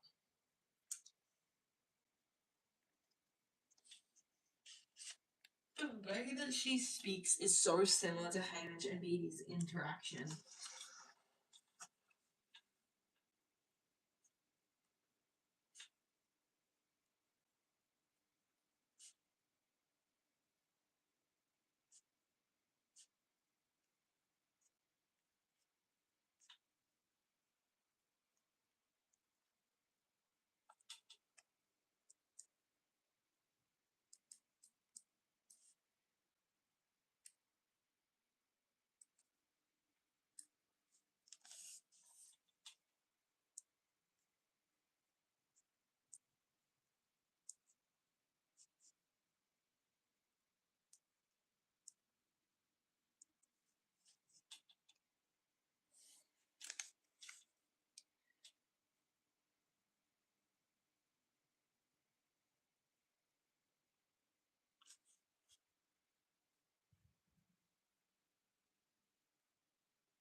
I've just written here is the way Candace speaks in code is so similar to Hamish and Beatty's interaction in Sota, Sunrise on the Reaping. I bet Beatty is getting deja vu. Man's getting flashbacks. Beatty examines me under his glasses. Yes. Did you have similar backups in co-production this year, he asks?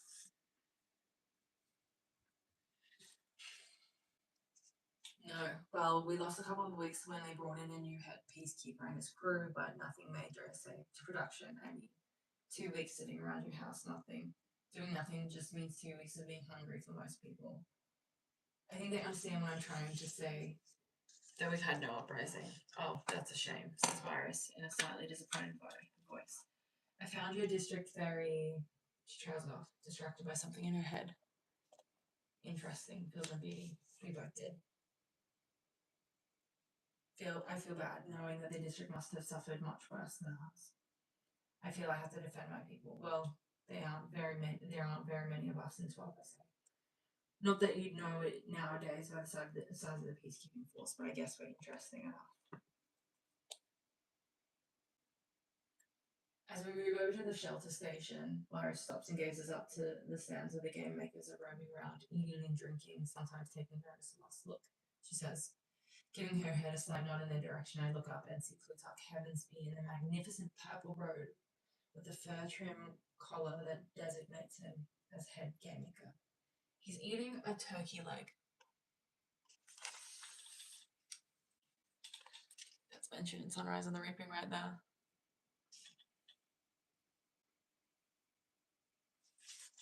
There's a comment.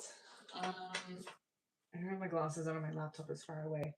Love this, reading Sunrise on the Reaping this week. Hope you continue the series. I will be. I'm going to continue all the way until we're done with Sunrise on the Reaping. So we're going to annotate every single one of the books.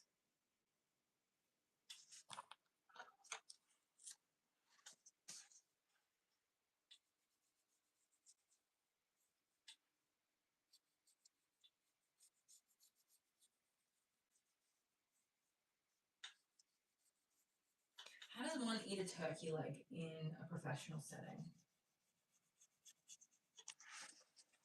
That's my question. I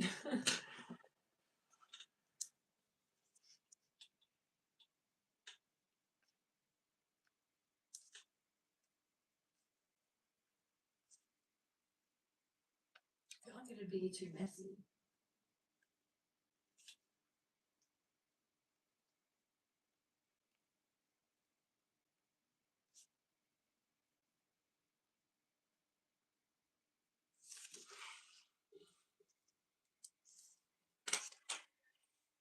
I don't see why this merits comment, but I say, yeah, he's been promoted to head game maker this year. No, there by the corner of the table. You can just, says Virus. Beatty squints on his glasses. Just make it out. I stare in that direction, perplexed, but then I see it. A patch of space about 15 meters square at the corner of the table seems almost to be vibrating. It's as if the air is rippling in tiny visible waves, disturbing the sharp edges of the wood and a goblet of wine someone has set there. A force field. They've set one up between the game makers and us. I wonder what brought that on. B says. Me, probably. I confess last year I shot an arrow at them during my private training session. Beatty and Myris look at me curiously. I was provoked. So do all force fields have a spot like that? Chink, says Myris vaguely.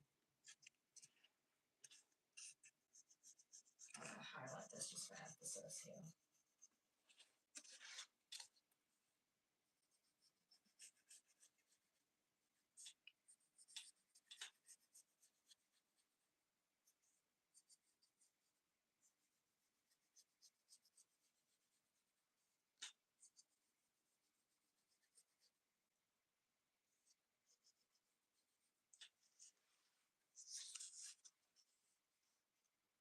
In the armor, as it were, finishes Beatty. Ideally, it'd be invisible, wouldn't it? The way that Beatty learns how to end Myris's sentences because the rebellion. Low-key kind of his fault, wasn't it? Not really, but kind of was his plan. Oh, actually, we don't know that for sure. And the way Myris speaks is because she was tortured at the end of the 50th games.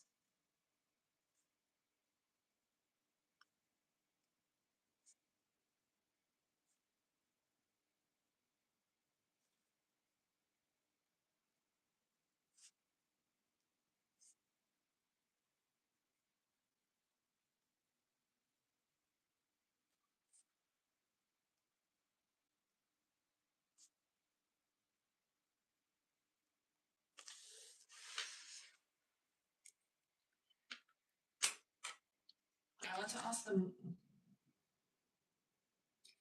ask them more, but lunch is announced. I look for Peter, but he's hanging out with a group of about 10 other victors. So I decide to just eat with District 3. Maybe I can get seated to join us. We make our way into the dining area. I see some of Peter's gang have other ideas. They're dragging all the small tables to form one large table so that we all have to eat together. Now I don't know what to do. Even at school, I used to avoid eating at a crowded table. Frankly, I'd probably have sat alone if Madge hadn't made it a habit of joining me.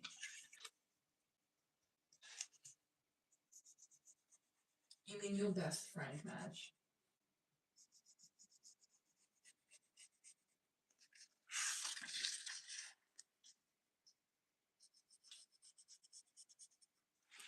I'd have eaten with Gail, except being 2 grades apart, our lunch never fell at the same time. Is that something American schools do? Like they stagger lunches. I've heard that. We don't do that here in Australia. We do not stagger lunches between grades. Everyone eats lunch at the same time, and we have like periods of, I don't know, I can't even remember how many periods my high school had, but one of the periods was for lunch and one was for morning tea, or as one calls it, little lunch in Australia. It's little lunch and big lunch.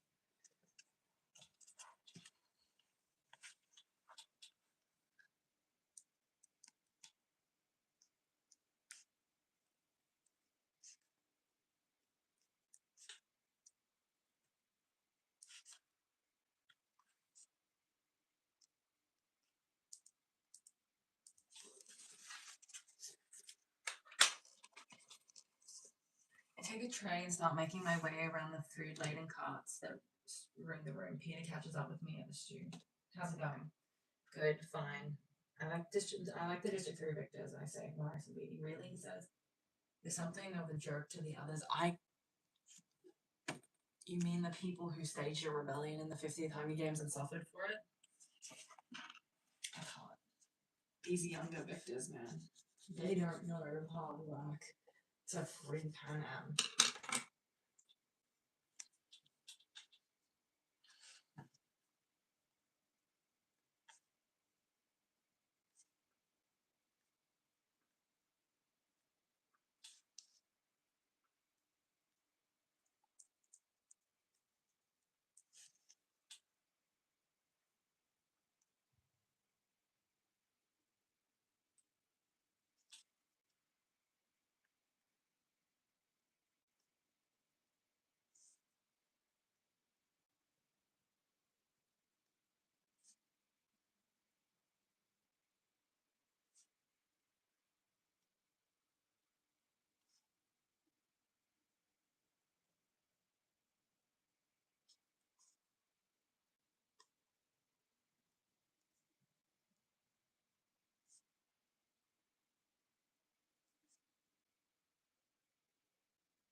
Why does that not surprise me, I say? I think of how Peter was always surrounded at school by a crowd of friends. It's amazing, really, that he never took any notice of me except to think I was odd. Peter was popular in school, fun fact. They don't talk about it a whole lot, but because it's mostly because he's merchant class, but Peter is very charismatic, outgoing, and he's very popular. Jonas has Madge and Gail sometimes, so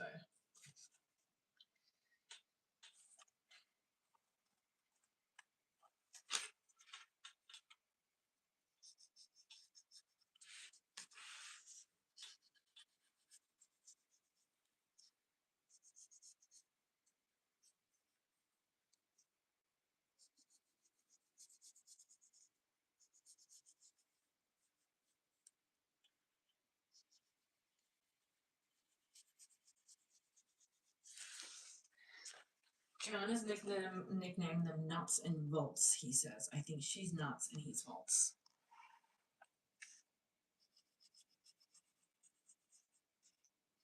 Jonah, that is so mean. And I'm stupid for thinking that they might be useful. Because of something Joanna Mason said while she was oiling up her breasts for wrestling, I retort. Actually, I think the nickname's been around for years, and I didn't mean that as an insult. I'm just sharing information, he says.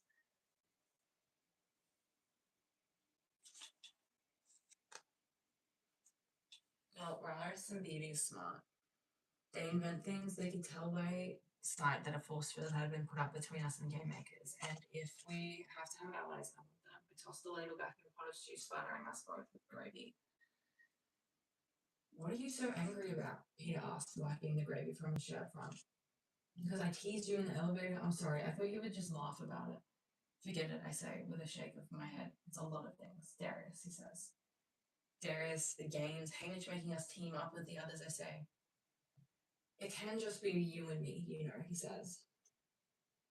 I know, but maybe Hamish is right, I say. Don't tell him I said so, but he usually is where the games are concerned.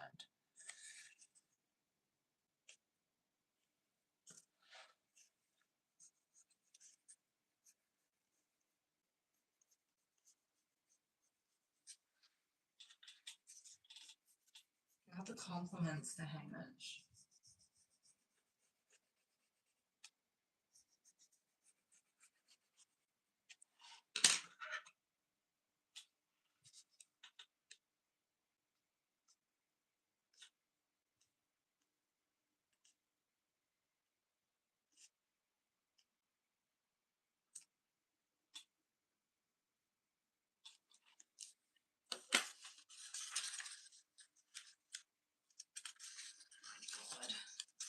Why is this chapter so goddamn long? I should have just done chapter 15 and been done with it. Well, you can have final say about our allies, but right now I'm leaning towards Chaff and Cedar, says Peter. Okay, with Cedar, not Chaff, I say, not yet, anyway. Come on and eat with him, I promise I won't let him kiss you again. Chaff doesn't seem as bad at lunch. He's sober, and while he talks too loud and makes bad jokes a lot, most of them are all at his own expense. I can see why he would be good for Hamish, whose thoughts run so darkly, but I'm still not sure I'm ready to team up with him. I try hard to be more sociable, not just with Chaff, but with the group at large. After lunch, I do the edible insect station with the District 8 tributes. Cecilia, who's got 3 kids at home, and Wolf, who a really old guy who's hard of hearing and doesn't seem to know what's going on, since he keeps trying to stuff poisonous bugs in his mouth. Surely not. What is he, one of the first victors ever? Like, how old is this man? Mags is old and she's been tortured. It's not as her doesn't have as many screws loose as Wolf.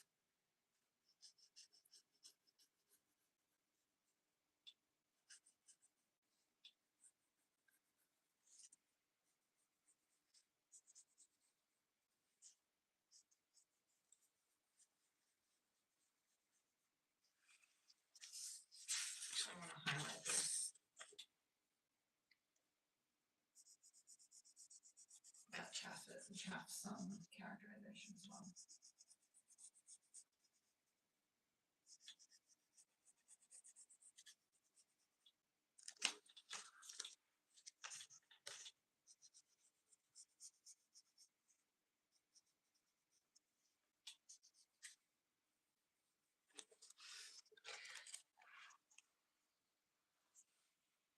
I wish I could mention meeting Twill and Bonnie in the woods, but can't figure out how.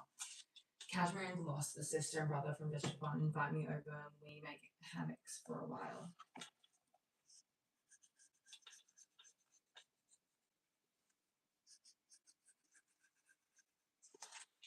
Get polite but cool, and I spend the whole time thinking about how I killed both the tributes from their district, Glimmer and Marble, last year.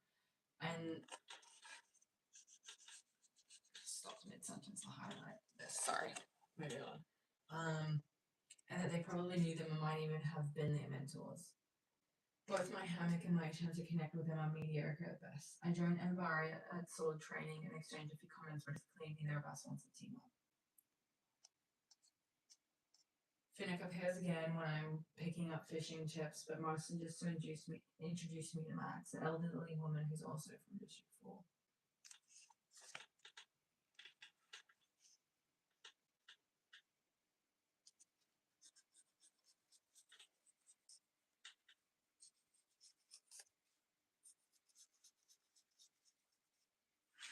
Candace is saying possibly she's had a stroke. I don't know, I'm just going to write it right here.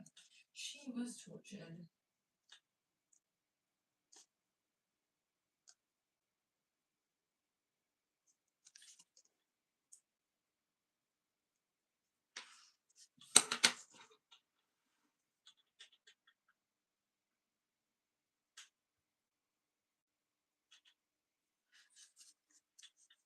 I'm just reading ahead of it. I'll read it out in a minute. I'm just reading how much I want to highlight.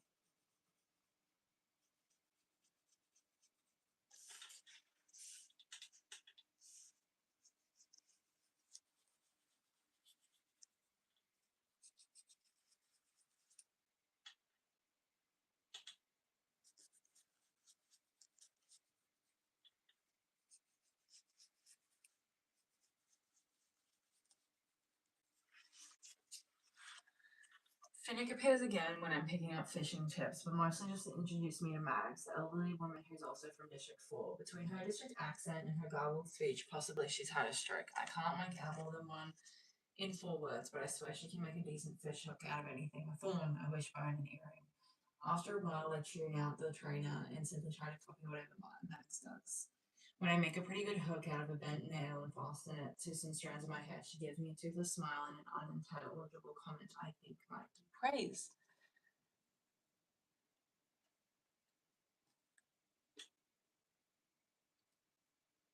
I lost where I was up to. I looked away for a second. Suddenly, I remember how she volunteered to replace the young, hysterical woman in her district. It couldn't be because she thought that she had any chance of winning. She did it to save the girl, just like I volunteered last year to save Prim, and I decide I want her on my team. Great. Now I have to go back and tell Hamish I want an 80-year-old and nuts and bolts for my allies. He'll love that.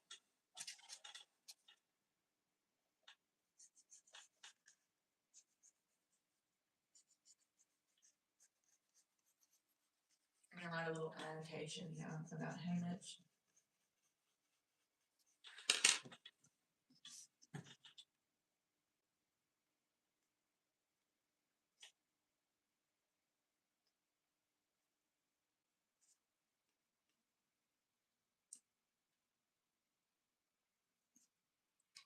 I'm betting everyone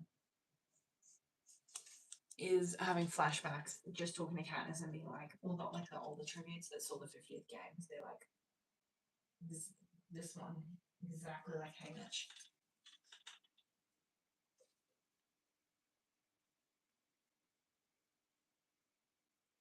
Hamish was luckier.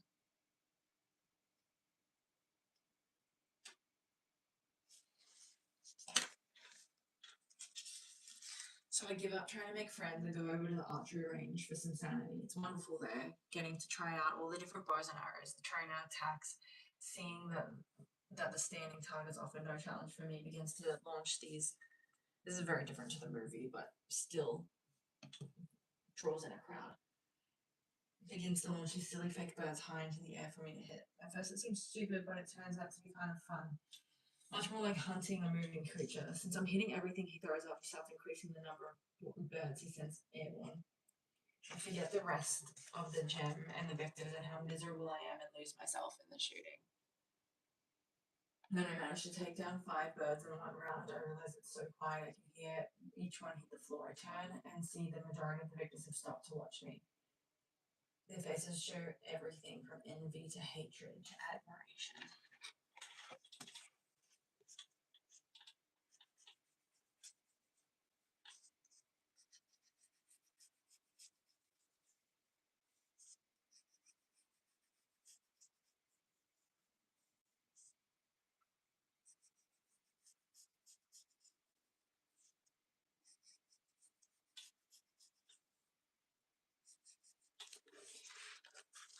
After training, Peter and I hang out waiting for Hamish and Anthony to show up for dinner. When we're called to eat, Hamish pounces on me immediately. So at least half the victors have instructed their mentors to request you as an ally. I know it can't be your sunny personality. I saw her shoot, says Peter with a smile. I actually saw her shoot for real for the first time. I'm about to put in a formal request myself. That is so cute. That is so adorable.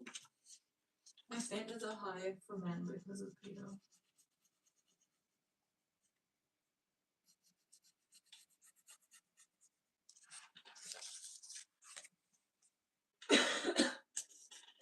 You're that good, Hamish asked me. So good that Brutus wants you.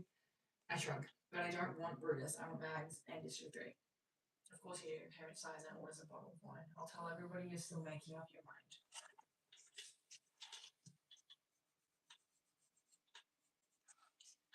Flashbacks. Yeah, that's a flashback if I've ever seen that.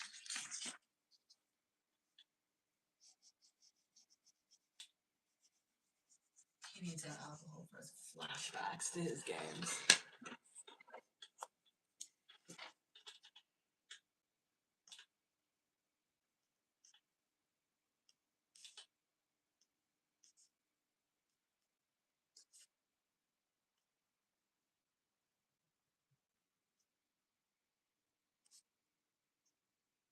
Everyone loves Mags as well.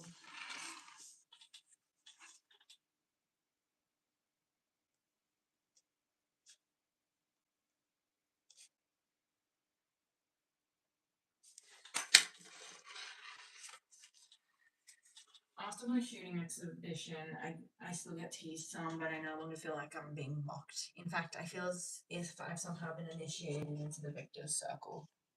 During the next 2 days, I spent time with almost everyone headed for the arena, even the morphlings who, with Peter's help, paint me into a field of yellow flowers. How beautiful. What a beautiful.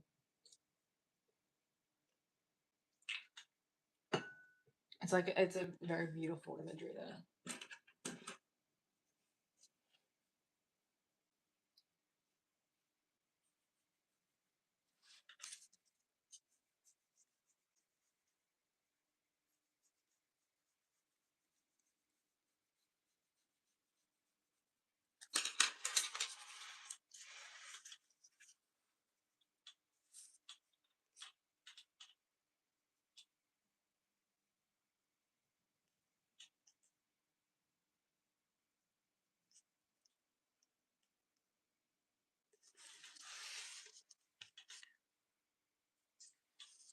Even Finnick, who gives me an hour of trident lessons in exchange for an hour of archery instruction.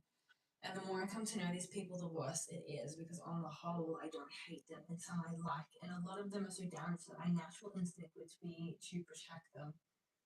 But all of them must die if I'm to save Peter. I'm going to highlight all of that for emphasis as well. Camus is very empathetic as a character.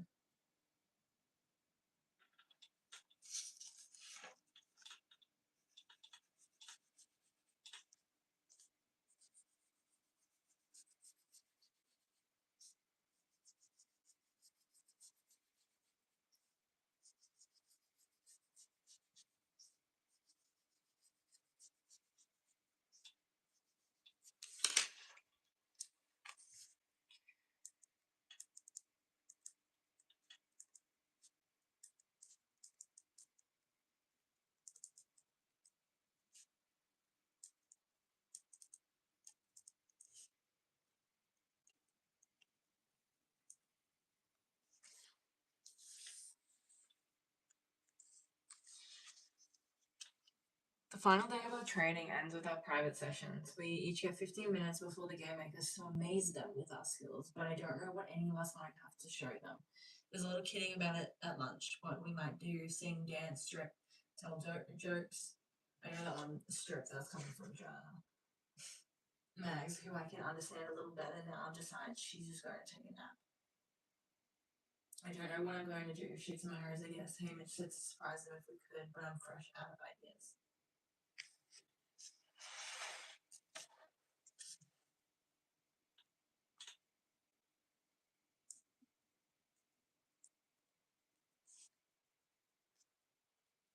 Every time I reread this, I'm like, strip is Joanna's idea.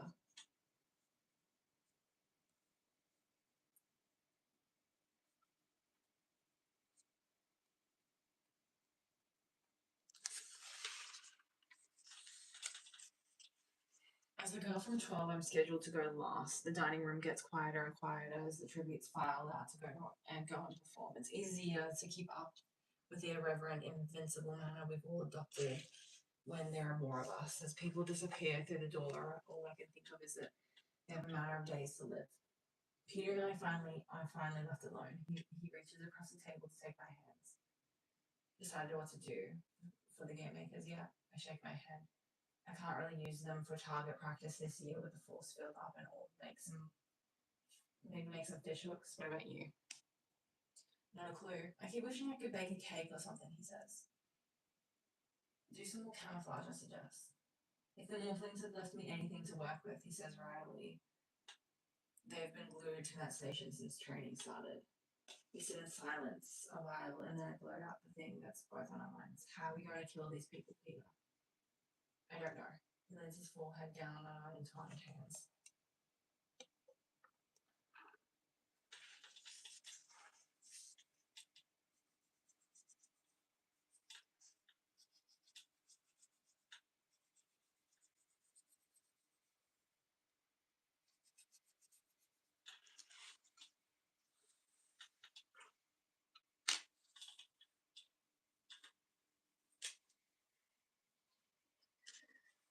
I don't want them as allies. Why did Hamish want us to get to know them, I say? It'll make it so much harder than last time.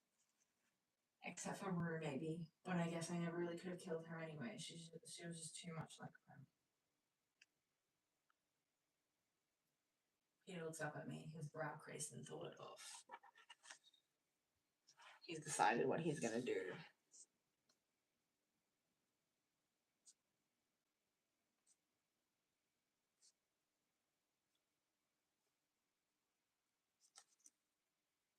As we find out later in the next chapter that Peter painted Rue. This is kind of foreshadowing.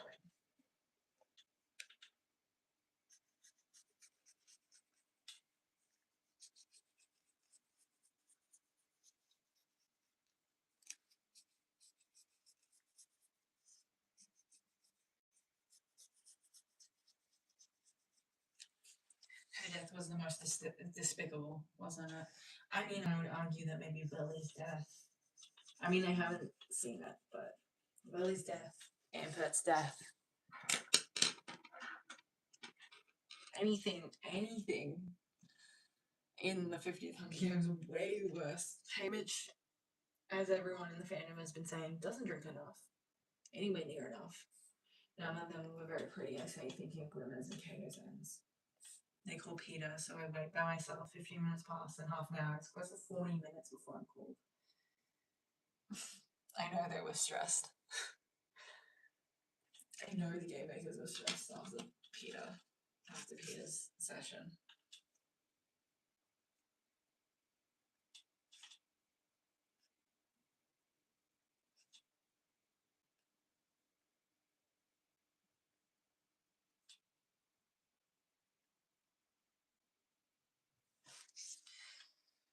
When I go in, I smell the sharp odor of cleaning fluid and notice that one of the mats has been dragged to the center of the room. The mood is very different from last year's when the game makers were half drunk and distractedly picking at tidbits from the banquet table. They whisper among themselves, looking somewhat annoyed. What did Peter do? Something to upset them. I feel a pang of worry. This isn't good. I don't want Peter singling himself out as a target for the game maker's anger. That's part of my job. To draw fire away from Peter, but how did he upset them? Because I'd love to do just that and more. To break through the smug veneer of those who use their brains to find amusing ways to kill us. To make them realize that while we're vulnerable to the capital's cruelties, they are as well.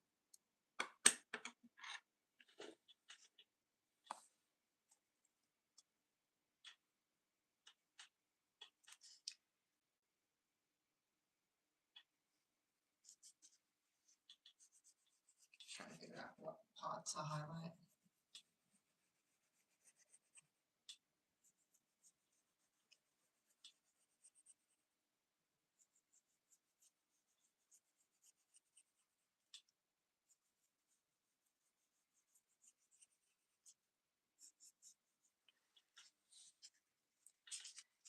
Do you have any idea how much I hate you, I think? You who have given up your talents to the games. I try to catch Plutarch Heavensby's eye, but he seems to be intentionally ignoring me, as he has the entire training period. I remember how he sought me out for a dance, how pleased he was to show me the Mockingjay on his watch. His friendly manner has no place here. How could it, when I'm a mere tribute and he's a head game maker, so powerful, so removed, so safe?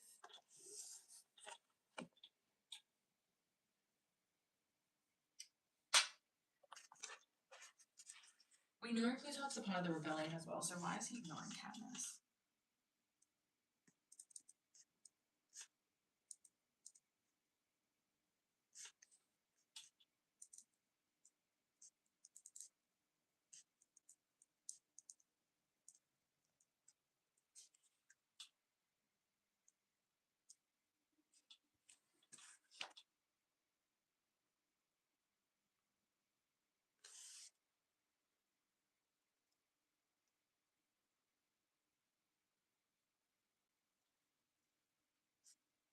Is he avoiding suspicion, potentially?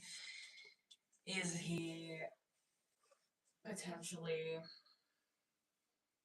Is he playing the part? I think that's probably the most likely. He's playing the part.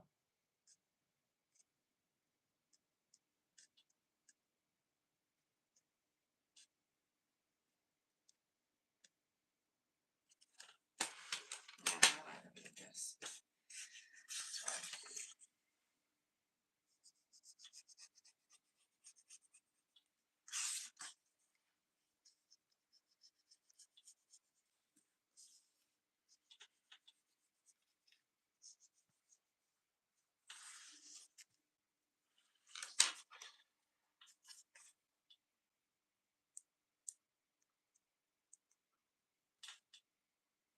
Also, writing the Katniss as a biased narrator.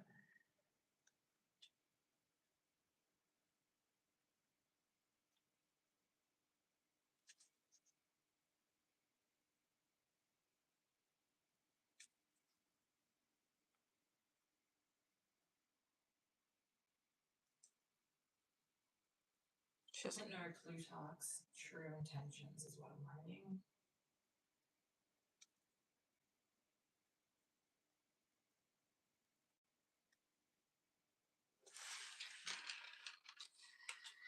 Suddenly, I know just what I'm going to do. Something that blow anything Peter did right out of the water. I go over to the knot tying station and get a length of rope. I start to manipulate it, but it's hard because I've never made this actual knot myself. I've only watched Phoenix's clever fingers, and they move so fast. After about 10 minutes, I've come up with a respectable noose. I dragged one of the target dummies out into the middle of the room and, using some chinning bars, hang it so it dangles by the neck. Tying its hands behind its back wouldn't be a nice touch, but I think I might be running out of time. I hurry over to the camouflage station, where some of the other tributes, undoubtedly the Morphlings, have made a colossal mess. Well, it could have been Peter, actually, maybe. Well, maybe not a colossal mess, unless he was in a rush. But I find a partial container of blood red berry juice that will serve my needs.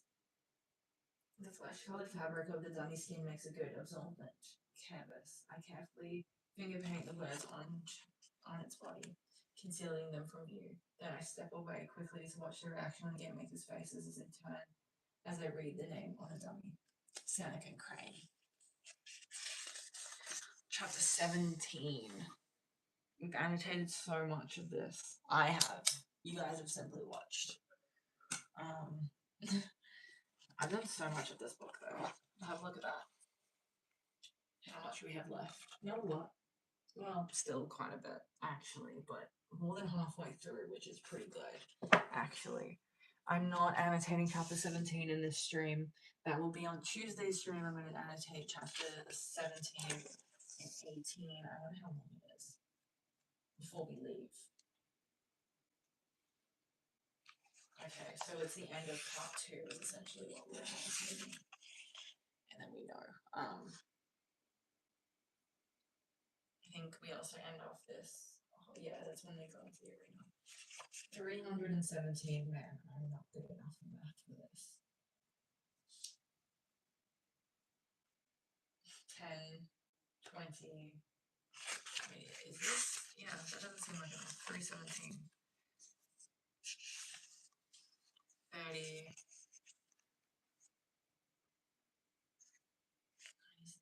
Hang on. 96. I'm so bad at math. It's so late at night as well. Hang on. 96. 06. 16. 20. 39 pages. I think, yeah, so almost 40 pages. It's almost as long as this stream. So it'll be a long stream Tuesday night as well. I've been recording for 2 hours and 10-ish minutes, I think. Just over 2 hours. And it is 1 in the morning. And I'm going to bed after this stream. So guys, hopefully you enjoyed this stream. Thank you for joining me today for the stream. It was a lot of pages. It was a lot of pages to get through. But yeah, tune in on Tuesday at 10:30 p.m. Australian Eastern Standard Time to watch me annotate the rest, or chapters 17 and 18. And that'll be a very long stream as well. Hopefully you guys enjoyed this stream. If you did, please like and subscribe. Comment, what your thoughts are. Annotate your own novel even. But I'll see you guys in the next stream. So yeah, see you guys next Tuesday. Bye.